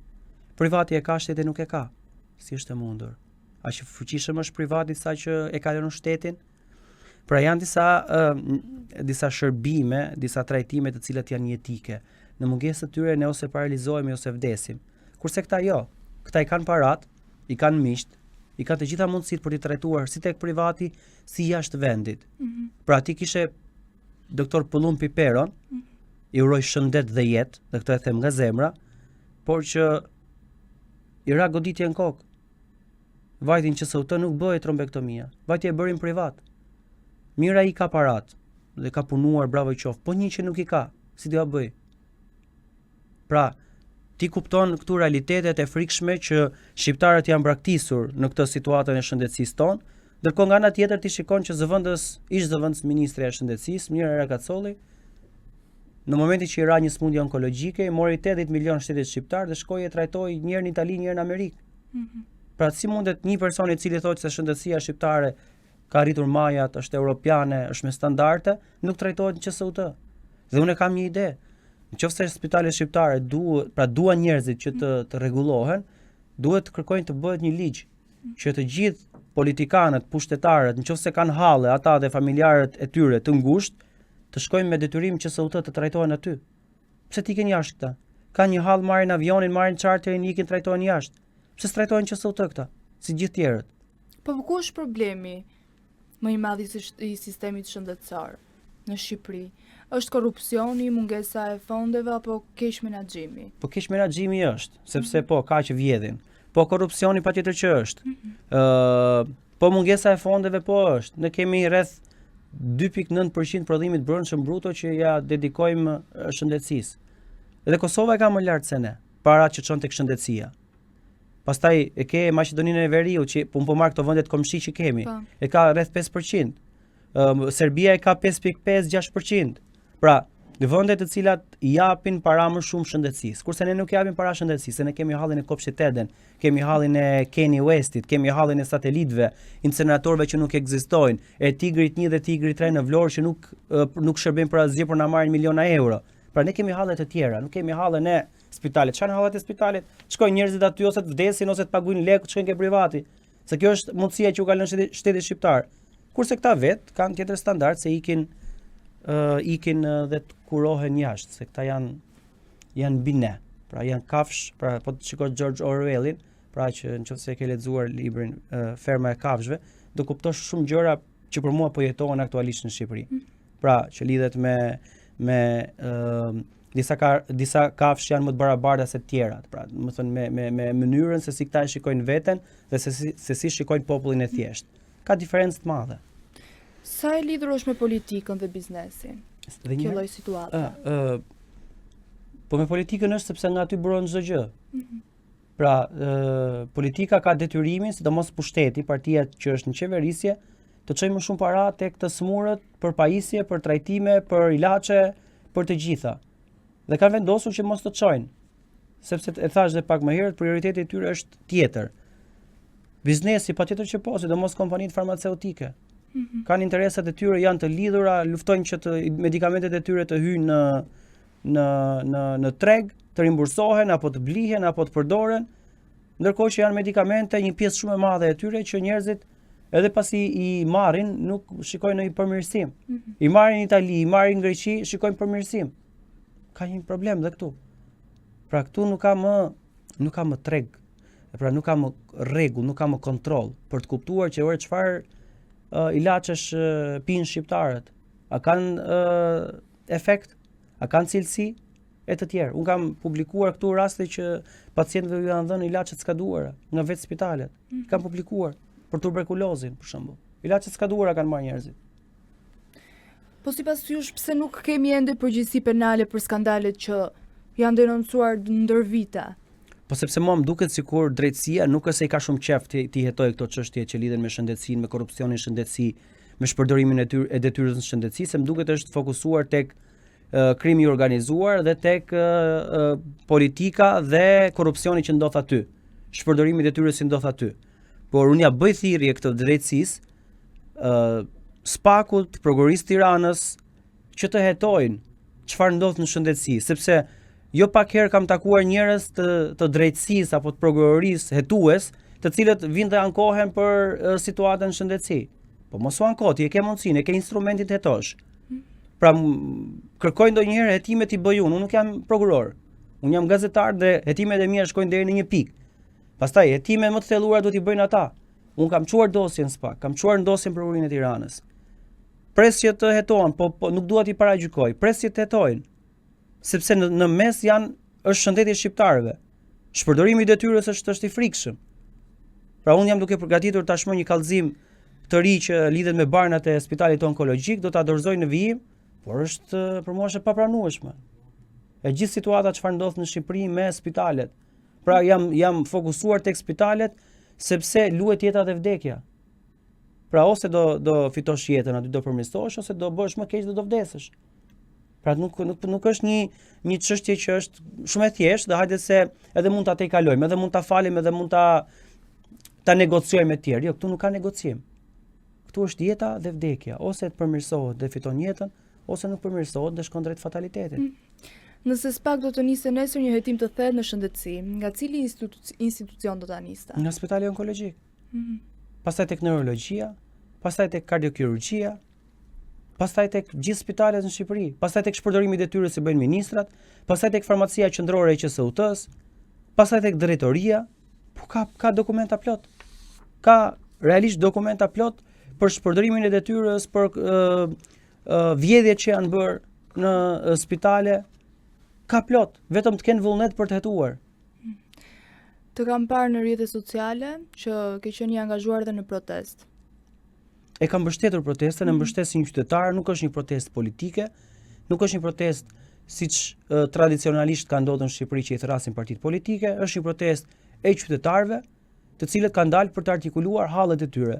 Dhe si një njeri i cili ka rreth 5 vite që rri vetëm përpara spitaleve, që ka bërtitur situatën në spitale, kam vendosur ta mbështes sepse përveç historisë së spitaleve është duke u artikuluar dhe korrupsioni dhe arsimi i degraduar, është duke u artikuluar rrogat shumë të ulta, pa mundësia një të riu sot për të ndërtuar një familje në Tiranë, edhe po duash të marrësh kredi, rroga që ti merr e pa mundson marrjen e një kredie në raport me çmimin që ka një apartament. Ushqimet në Shqipëri janë më të shtreta se sa në Romë, se sa në Itali, kam qenë vetë që kam verifikuar këtë fakt.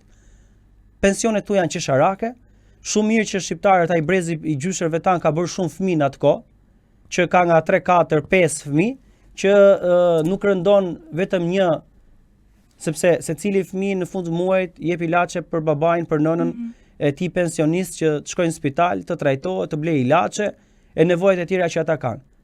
Dhe për mua 2 muaj, 1 muaj, 2 muaj që këta fëmijë të mos t'i japin më para fëmijëve të tyre dhe brezi i gjyqërve tanë pensionist nuk ja del dot. Do i kesh gjithë protest. Po mos t'i japin. Jo, po mos t'i japin, po nuk kanë ç'a bëjnë. Nuk kanë ç'a bëjnë. Ç'a do bëj ti me 100.000 lekë në muaj, 120. Hajt po ta marr 300.000 lekë në muaj. Do paguash dritat, do paguash ujin, do i dalësh hallave shëndetësore, ilaçeve, problemeve tjera, Do ushqehem. do ushqesh, çfarë? Do hash bukë me kos, se vetëm ajo të ka mbetur. Osman, falenderoj shumë. Ishte kënaqësi. Faleminderit. Edhe për juve, edhe suksese. Faleminderit. Tani jemi në lidhje direkte me Ermand Mertenika, inxhinier IT-a. Përshëndetje. Falenderoj që pranove të jesh pjesë. Kënaqësi që jam pranë jush në Media 60 për këtë tematika shumë interesante që kam pushtuar globalisht dhe mediat e huaja në lidhje me teknologjinë, koha që po jetojmë sot, po bashkëjetojmë me teknologjinë. Gjë më e bukur për ne teknologjisë. Atëherë qytetet e së ardhmes do jenë digjitale? Shiko, fakti që ne po jetojmë tash më duket sikur qytetet e së ardhmes në 2030 apo dhe më tepër do jenë do fillojnë në fillesat e qyteteve metaverse, që konsiderojnë në një farë mënyrë qytetet të digitalizuara. Çdo gjë do jetë në madje ne kemi parë që sot kanë dalur dhe automjetet të cilët janë me self-driving cars, domethënë të cilët mjafton ti përcakton në Kinë duke kishte dalur një kompani që aktualisht edhe në 2027 në madje një kompani tjetër në Kinë do prodhonte automjetin e parë fluturus. Domethënë. Dhe sot për sot ka automjetet të cilët janë copilot pa shofer në botën e zhvilluar që ti mjafton i vendos lokacionin në Google Maps edhe ajo të çon në mënyrë automatike në destinacionin e duhur. Prodhimi sot i humanoidëve, robotëve prototip njeri, të cilët janë të ngjashëm me njeriu, tregon avancimin e teknologjisë ku po shkon sot. Po krijon robotë të cilët janë të ngjashëm me njerëzit dhe bëjnë mimika dhe gjestura të ndryshme, që duket sikur kanë një lloj empatie, që është shumë e çuditshme kjo, që është temë shumë e gjerë dhe gjatë për të diskutuar, se disa pyesin, a mund të ketë emocion një robot humanoid apo një robot prototip njeri?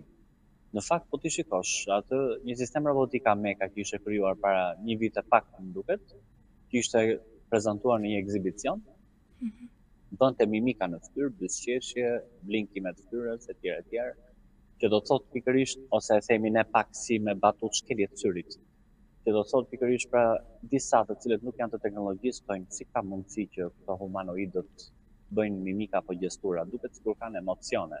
Por atë po ta kuptojmë në një koncept, ajo është empatia artificiale, që do të thotë e krijuar nga qindra apo mira sensor, të instaluar apo të implementuar në fytyrën e një sistemi robotik të ngjashëm me njeriu, dhe më pas sistemi robotik bën atë është interacting me njeriu, pra duke bërë një buzëqeshje, një strukturë të fytyrës pak të mërzitur apo blinkime të syve e të tjerë. Pra është empatia artificiale krijuar nga sensorët.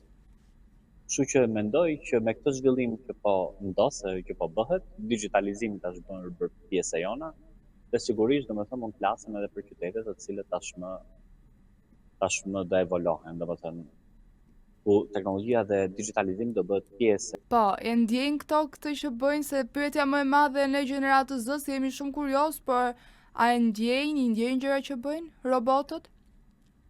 Që ka, ajo është ndjenjësi e kompjuterizuar, që do thotë domethënë një sistem automatik që është e përbërë nga disa sensorë të ndryshëm, gjatë të cilës ajo e ndjen në mënyrë artificiale, pra të artificializuar.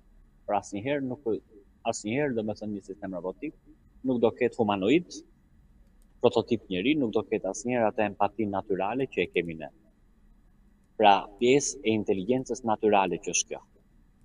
Se shpesh disa thojnë inteligjenca artificiale dhe inteligjenca natyrale. Inteligjenca artificiale në një koncept është domethënë ose ky koncept që unë desha të them, është shumë i evoluar se ne. Për llogaritit i bën shumë të shpejta, dhe rrugësitë i bën shumë të shpejta. Procesimin e informacionit e bën shumë të shpejt por ajo që neve pikërisht pra dallohemi nga inteligjenca artificiale është sepse inteligjenca natyrale ka komponentin e moralit, të ndjenjës njerëzore dhe të logjikës organike që asnjëherë nuk do zëvendësohet me inteligjencë artificiale. Si do shkojë ardhma kësaj gjëje, do na zëvendësojnë? Është një pyetje shumë e bukur që ke bërë fakt. Leja në lidhje me këtë, sepse shpeshherë njerëzit apo qytetarë të ndryshëm apo punonjës, profesionistë, ekspertë ndjehen deri diku të riskuar, ç'është e vërteta, inteligjenca artificiale është një koncept që ne po na zëvendëson në mënyrë indirekte. Që do të thotë duke i pasur parasysh që po i bëm punët më shpejt se ne, një pjesë e madhe e industrive sot po i zëvendësojnë punët rutinore me anë të sistemeve robotike industriale. Për shembull, le të marrim një demonstrim të thjeshtë. Në korporatat të mëdha të automobilave globale, para shumë vitesh apo mund të them 20 vjetësh, 15 vjetësh, kur prodhoheshin automobilat, kishte një staf të madh punonjësish dhe produktiviteti mujor ishte i ulët, që do të thotë prodhoheshin rreth 50 automobila, 30 automobila për një muaj, apo dhe më pak.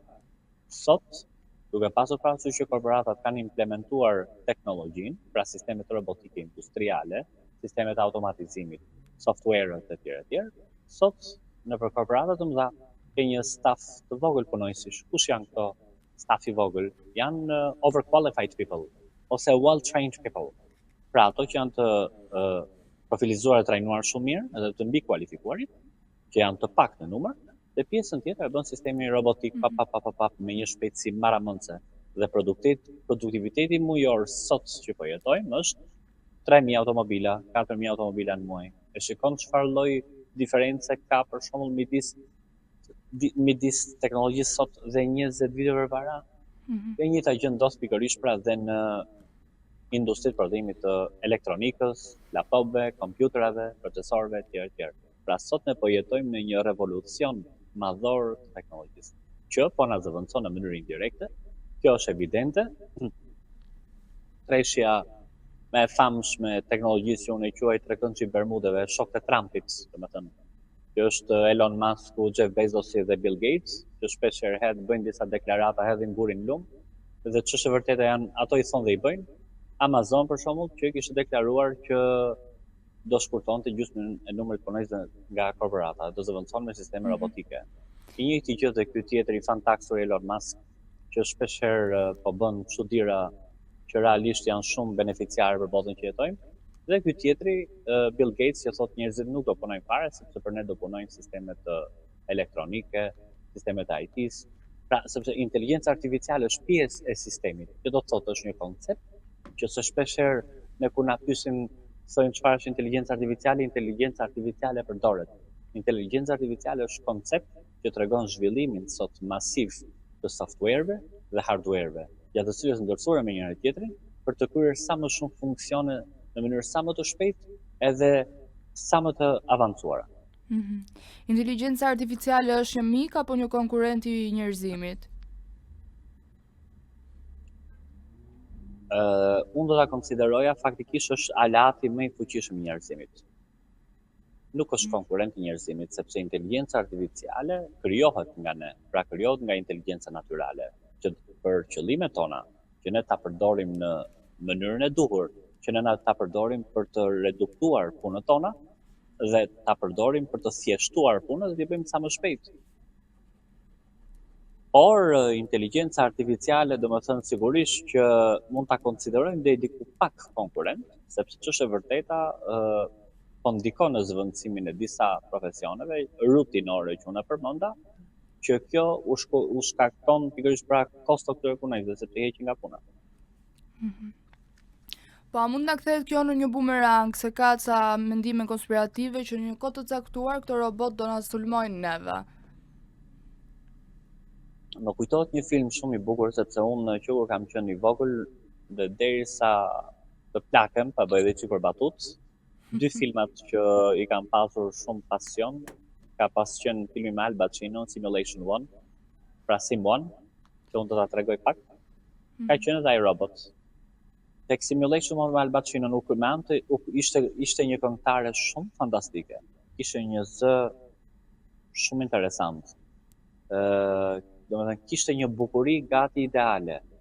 Dhe kur doli kjo në skenë për herë të parë, të gjithë u atraktuan nga kjo këngëtare, që kishte emrin Simon. Ndërkohë që pas një farë kohe të gjithë njerëzit donin ta takonin.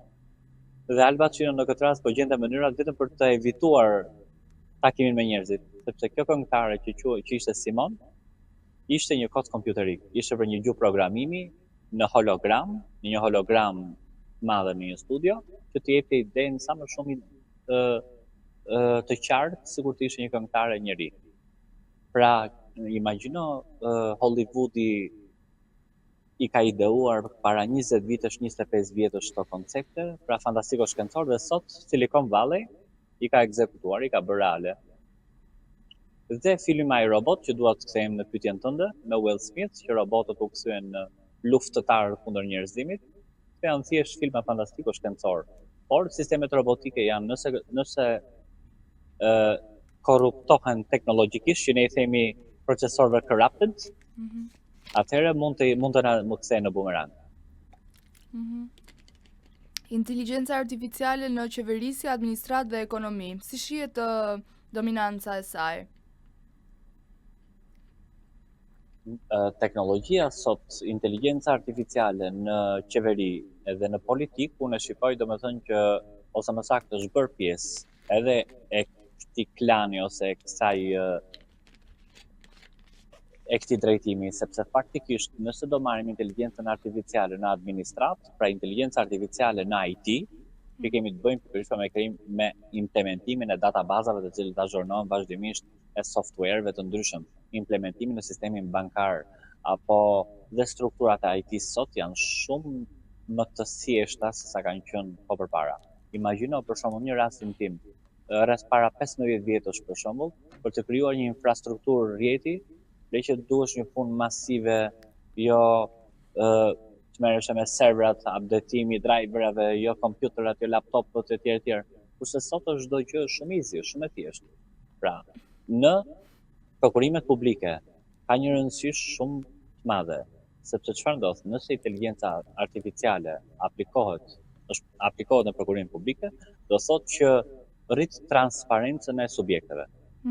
Unë dua të ndalem pak për shembull ke kjo ide me kryeministrit, ke kryeministrit Rama, domethënë në konceptimin e diellës, sepse faktikisht ky mori një inicim nga një ish deputet në Britaninë e Madhe që do ta prezantonte veten si avatar.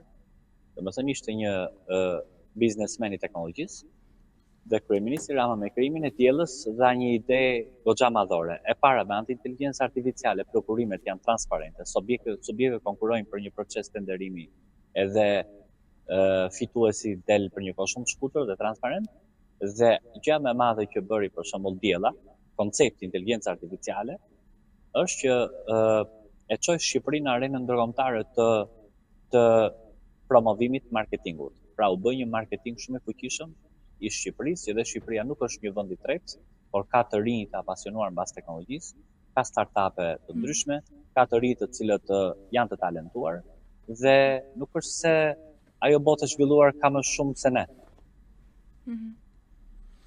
Inteligjenca artificiale në shëndetësi, arsim dhe media. Cilat profesione nuk mund të zëvendësohet? Unë faktikisht Kleja, pasionin pavarësisht duhet kapi që gazetarim. Unë kam pas pasion gazetarim përpara realisht, edhe kam pas punuar në gazetari dhe në media në shumë vite përpara. Domethënë rreth viteve 2016-2017, pavarësisht se u bëra inxhinier fizikan biomjekësor, sepse pjesa e teknologjisë mjekësore është ka pasion dhe kjo. Një gazetë shpeshherë pyesin a mund të zëvendësohet një gazetar. Tani, nëse ne jemi këtu të dy duke bërë një intervistë shumë interesante bashkarisht, edhe një gazetar i talentuar të zëvendësohet nga një avatar, nga një hologram apo nga një humanoid prototip njeri, asnjëherë nuk do ta japi lajmin me emocione dhe me ndjenja të për të kapur në kurth audiencën, që të japi mesazhin, domethënë të godasë me mesazhin që t'japësh. Sepse sistemet robotike apo inteligjenca artificiale në gazetari flet domethënë në mënyrë automatike që askush e dëgjon. Nëse Kleja do ishte një inteligjencë artificiale, edhe Ermandi do ishte një inteligjencë artificiale, dhe ne të dyve do na ndishin po robotët, se njerëzit nuk do na ndishin.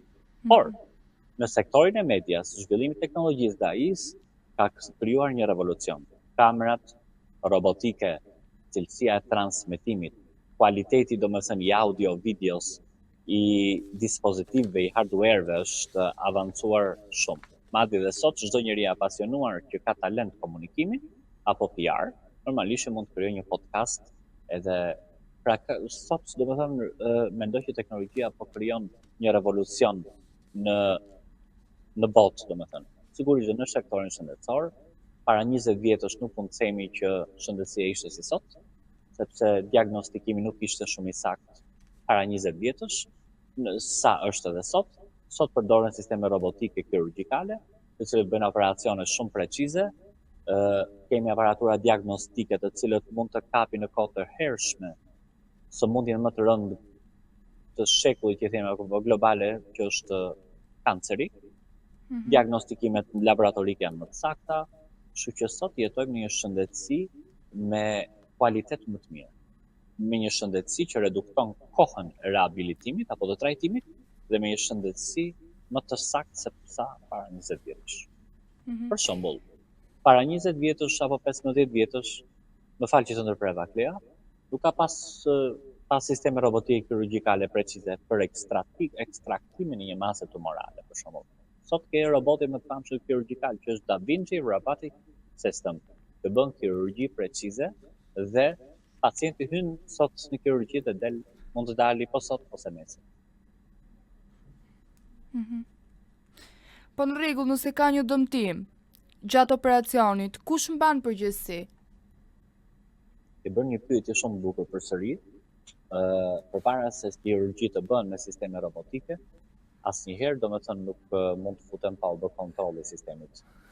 Megjithatë, nëse ndodh një sistem robotik ti ndodhi një error apo një blackout që nuk ndodh realisht, atëherë sigurisht ai sistemi robotik nuk bën kirurgji në mënyrë autonome, por që ka një staf mjekësor që i rri pranë. Nëse një sistem robotik do bllokohet, pa do shkojë në blackout, ai bllokohet në fund pa shkaktuar një prerje të pakëndshme të një organi apo të tjerë. Dhe më pas kirurgjia vazhdon në mënyrë manuale nga kirurg profesionist. Por që përpara çdo kirurgjie, sistemet robotike kontrollohen, i shikohet software-i, i shikohet hardware-i, updatohen, i bëhet kualidimi, e thon ship, dhe më pas ready to go for the surgery. Po mirë, në këtë rast kush e han burgu, se ne shqiptarët ngrejmë teza, hipoteza kur një mjek gabon. Në këtë rast si do ja bëjmë? Shiko, asnjëherë inteligjenca artificiale nuk ka përgjegjësi, por ato që e mirëmbajnë, ato që bëjnë kontrollet vazhdueshme, sigurisht, sepse ne jemi subjekte të cilët jemi përgjegjës ndaj veprimeve. Inteligjenca artificiale është instrument që është i rëndësishëm për ne, që na ndihmon në punët tona dhe na ndihmon që gjërat i bëjmë sa më shpejt dhe i bëjmë sa më të sakta. A jemi ne në Shqipëri në fazën për të bërë operacione kirurgjikale me inteligjencë artificiale? Shiko, Shqipëria është një vend që realisht, si dhe shumë vende të tjera, që nuk prodhon. Pra nuk ka fabrika prodhimi të industrive, aparaturave tjerë. Kështu që ne, sepse vendet prodhuese janë siç e dim, Gjermania, Shtetet e Bashkuara, Korea e Jugut, Kina e tjerë. Shqipëria është vend aplikativ i industrisë, të çdo lloj industrie. Kështu që edhe në Shqipëri sistemi shëndetësor është i avancuar, është i paralelizuar me botën e zhvilluar deri diku. Përse duhet ta japun si argument këtë? Sepse të njëjtët pajisje të cilat ata përdorin, të njëjtët pajisje përdorim dhe ne. Pra, telemjekësia ka hyrë dhe në Shqipëri, diagnostika online, që një mjek mund të bëjë një diagnostik, për shembull një mjek i cili ndodhet në Tiranë, në qendrën spitalore universitare, apo në një spital tjetër privat, mund të bëjë një diagnostik online të një pacienti që ndodhet në distancë shumë të largë, për shembull në zonat malore, apo të tjera, të cilët faktikisht diagnostika online u përcakton. Nëse ky pacient ka domethënë problematika akute apo elementare që mund të diagnostikohet në atë zonë lokale që është. Pra deri diku mendoj që ka hyrë, domethënë, Edhe mjekët e ri sot sigurisht janë, ne themi mjekët e vjetër janë shumë valor, sigurisht. Por dhe mjekët e ri janë të updetuar pikërisht me teknologjinë, me pajisjet i përcetojnë shumë shpejt. Kështu që ne përdorim të njëjtët pajisje që dhe bota i përdor. Aty ku pajisjet prodhohen. Kjo është ideja, domethënë. Por nëse në Shqipëri do realizohej ose do vinte sistemi robotik i parë kirurgjikal Da Vinci, do ishte fantastike. Ka sisteme të tjera në laparoskopi, sisteme robotike për shembull për kirurgji të stomakut, të zorëve apo të deri diku të gallbladders, që ne themi apo të pankreasit, deri diku bëhen me laparoskop digital, domethënë laparoskop sisteme mjekësore automatike, por që do ishte fantastike që të vinte edhe Da Vinci këne. Nëse liderët botëror do të ishin inteligjencë artificiale, a do ekzistonin konfliktet ndërkombëtare? Ua, çfarë pyetje më ke bërë? Kjo është pyetja ime më e preferuar dhe pikante. Ç'është e vërteta, unë mendoj që nuk do ekzistonin luftat. Pra ne do jetonim në atë që mund t'i them në një paqe digjitale. Çfarë do të thotë kjo që unë thash? Do të thotë kjo që inteligjenca artificiale, ose le të marrim rastin e një loje shahu. Le të kemi një shahist shumë profesionist që mund të ketë 30 vjet që luan shah. Le të marrim një inteligjencë artificiale. Ky shahist është përballë inteligjencë artificiale. Gjithmonë inteligjenca artificiale do fitoj. Që do të thotë inteligjenca artificiale kombinon miliona apo miliarda rrugëzgjidhje për të arritur qëllimin dhe për të evituar problematikat. Që do të thotë pikërisht pra që asnjëherë nëse liderët botëror do ishin AI, nuk do ekzistonin asnjë luftë. Sepse inteligjenca artificiale përcakton që luftra kanë kosto në njerëz, kanë kosto madhore ekonomike, kanë kosto domethënë gjithëpërfshirëse. Okej, po pse truri i njeriut nuk e arrin këtë që bën inteligjenca artificiale? Sepse mendja e njeriut apo truri i njeriut është gjithmonë i polarizuar, bazuar në interesa.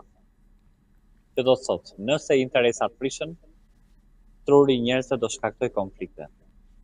Që do të thotë njeriu korruptohet, inteligjenca artificiale nuk korruptohet. Pra sot jetojmë në një botë ku domethënë inteligjenca artificiale është ndërlidhur me atë natyrale, por që sigurisht që natyralja është më transparente. Artificiale është më transparente.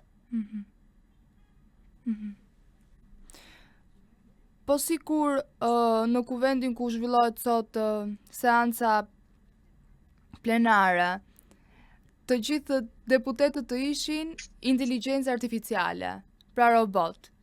Çfarë do ndodhte? Më pak sherrë apo më shumë? Mendoj që zero sherrë. Fare? Patjetër. Është logjikshme. Sepse AI nuk konkuron me njëri tjetrin. Pra AI nuk shkakton impakt, domethënë, por gjithmonë interaktojnë për të gjetur solucione, për të gjetur rrugëzgjidhje. Okej, këtë do të zëvendësoje me AI këto ministra që ne kemi sot? Këtë zëvendësoja me AI. 3 të parët. Atëherë, me AI për shembull, Lamonoka i do të zëvendësohet.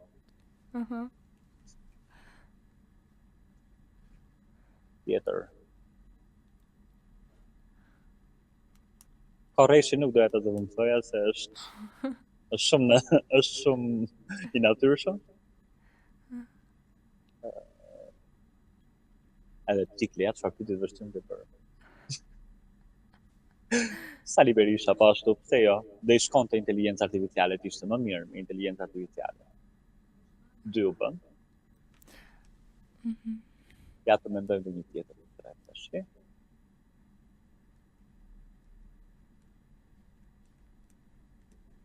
Më ndihmon dhe pak ti. Në fakt mu shmange sepse të pyeta për ministrit dhe më referove vetëm emra nga opozita. Okay. Jo, absolutisht. Thua vallë këto të PS-s nuk duhen zëvendësuar?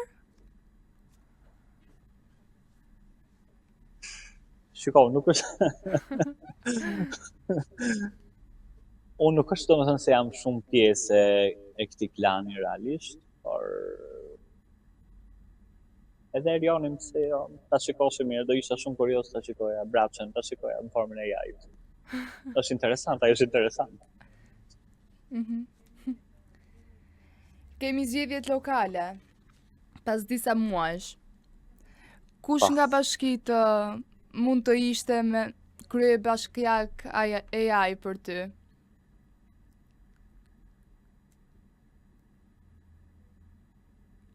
Cila bashki? Po ta provojmë një këtë bashkinë e Tiranës. Po e them kështu, a priori, thjesht ta provojmë një. Bashkinë e Elbasanit nuk do zëvendësoja me ja. Pse? Me AI. Pse? Është vetë ajo. Jo se un jam qytetar, domethënë jo se un jam Elbasanas, por që do isha vetëm thjesht, domethënë jo se un jam Elbasanli për këtë pjesë, por që thjesht provoshim ta provoshim një bashkinë e Tiranës, se jo. Okej, faleminderit. Kënaqësi edhe Falenderoj për mua shumë që për isha pranë jush. intervistën. Ishte Edhe unë kënaqësi. juve për kohën. Ky ishte episodi i sotëm, bashkë do të shihemi sërish nesër në orën 17 me të tjera zhvillime. Mos harroni të na ndiqni. Mirupafshim. Ju pëlqeu kjo video? Atëherë bashkohuni me ne. Na ndiqni në Instagram, Facebook dhe TikTok dhe bëni subscribe në YouTube. Klikoni like dhe share dhe aktivizoni njoftimet për të mos humbur asnjë video të re. Faleminderit për mbështetjen.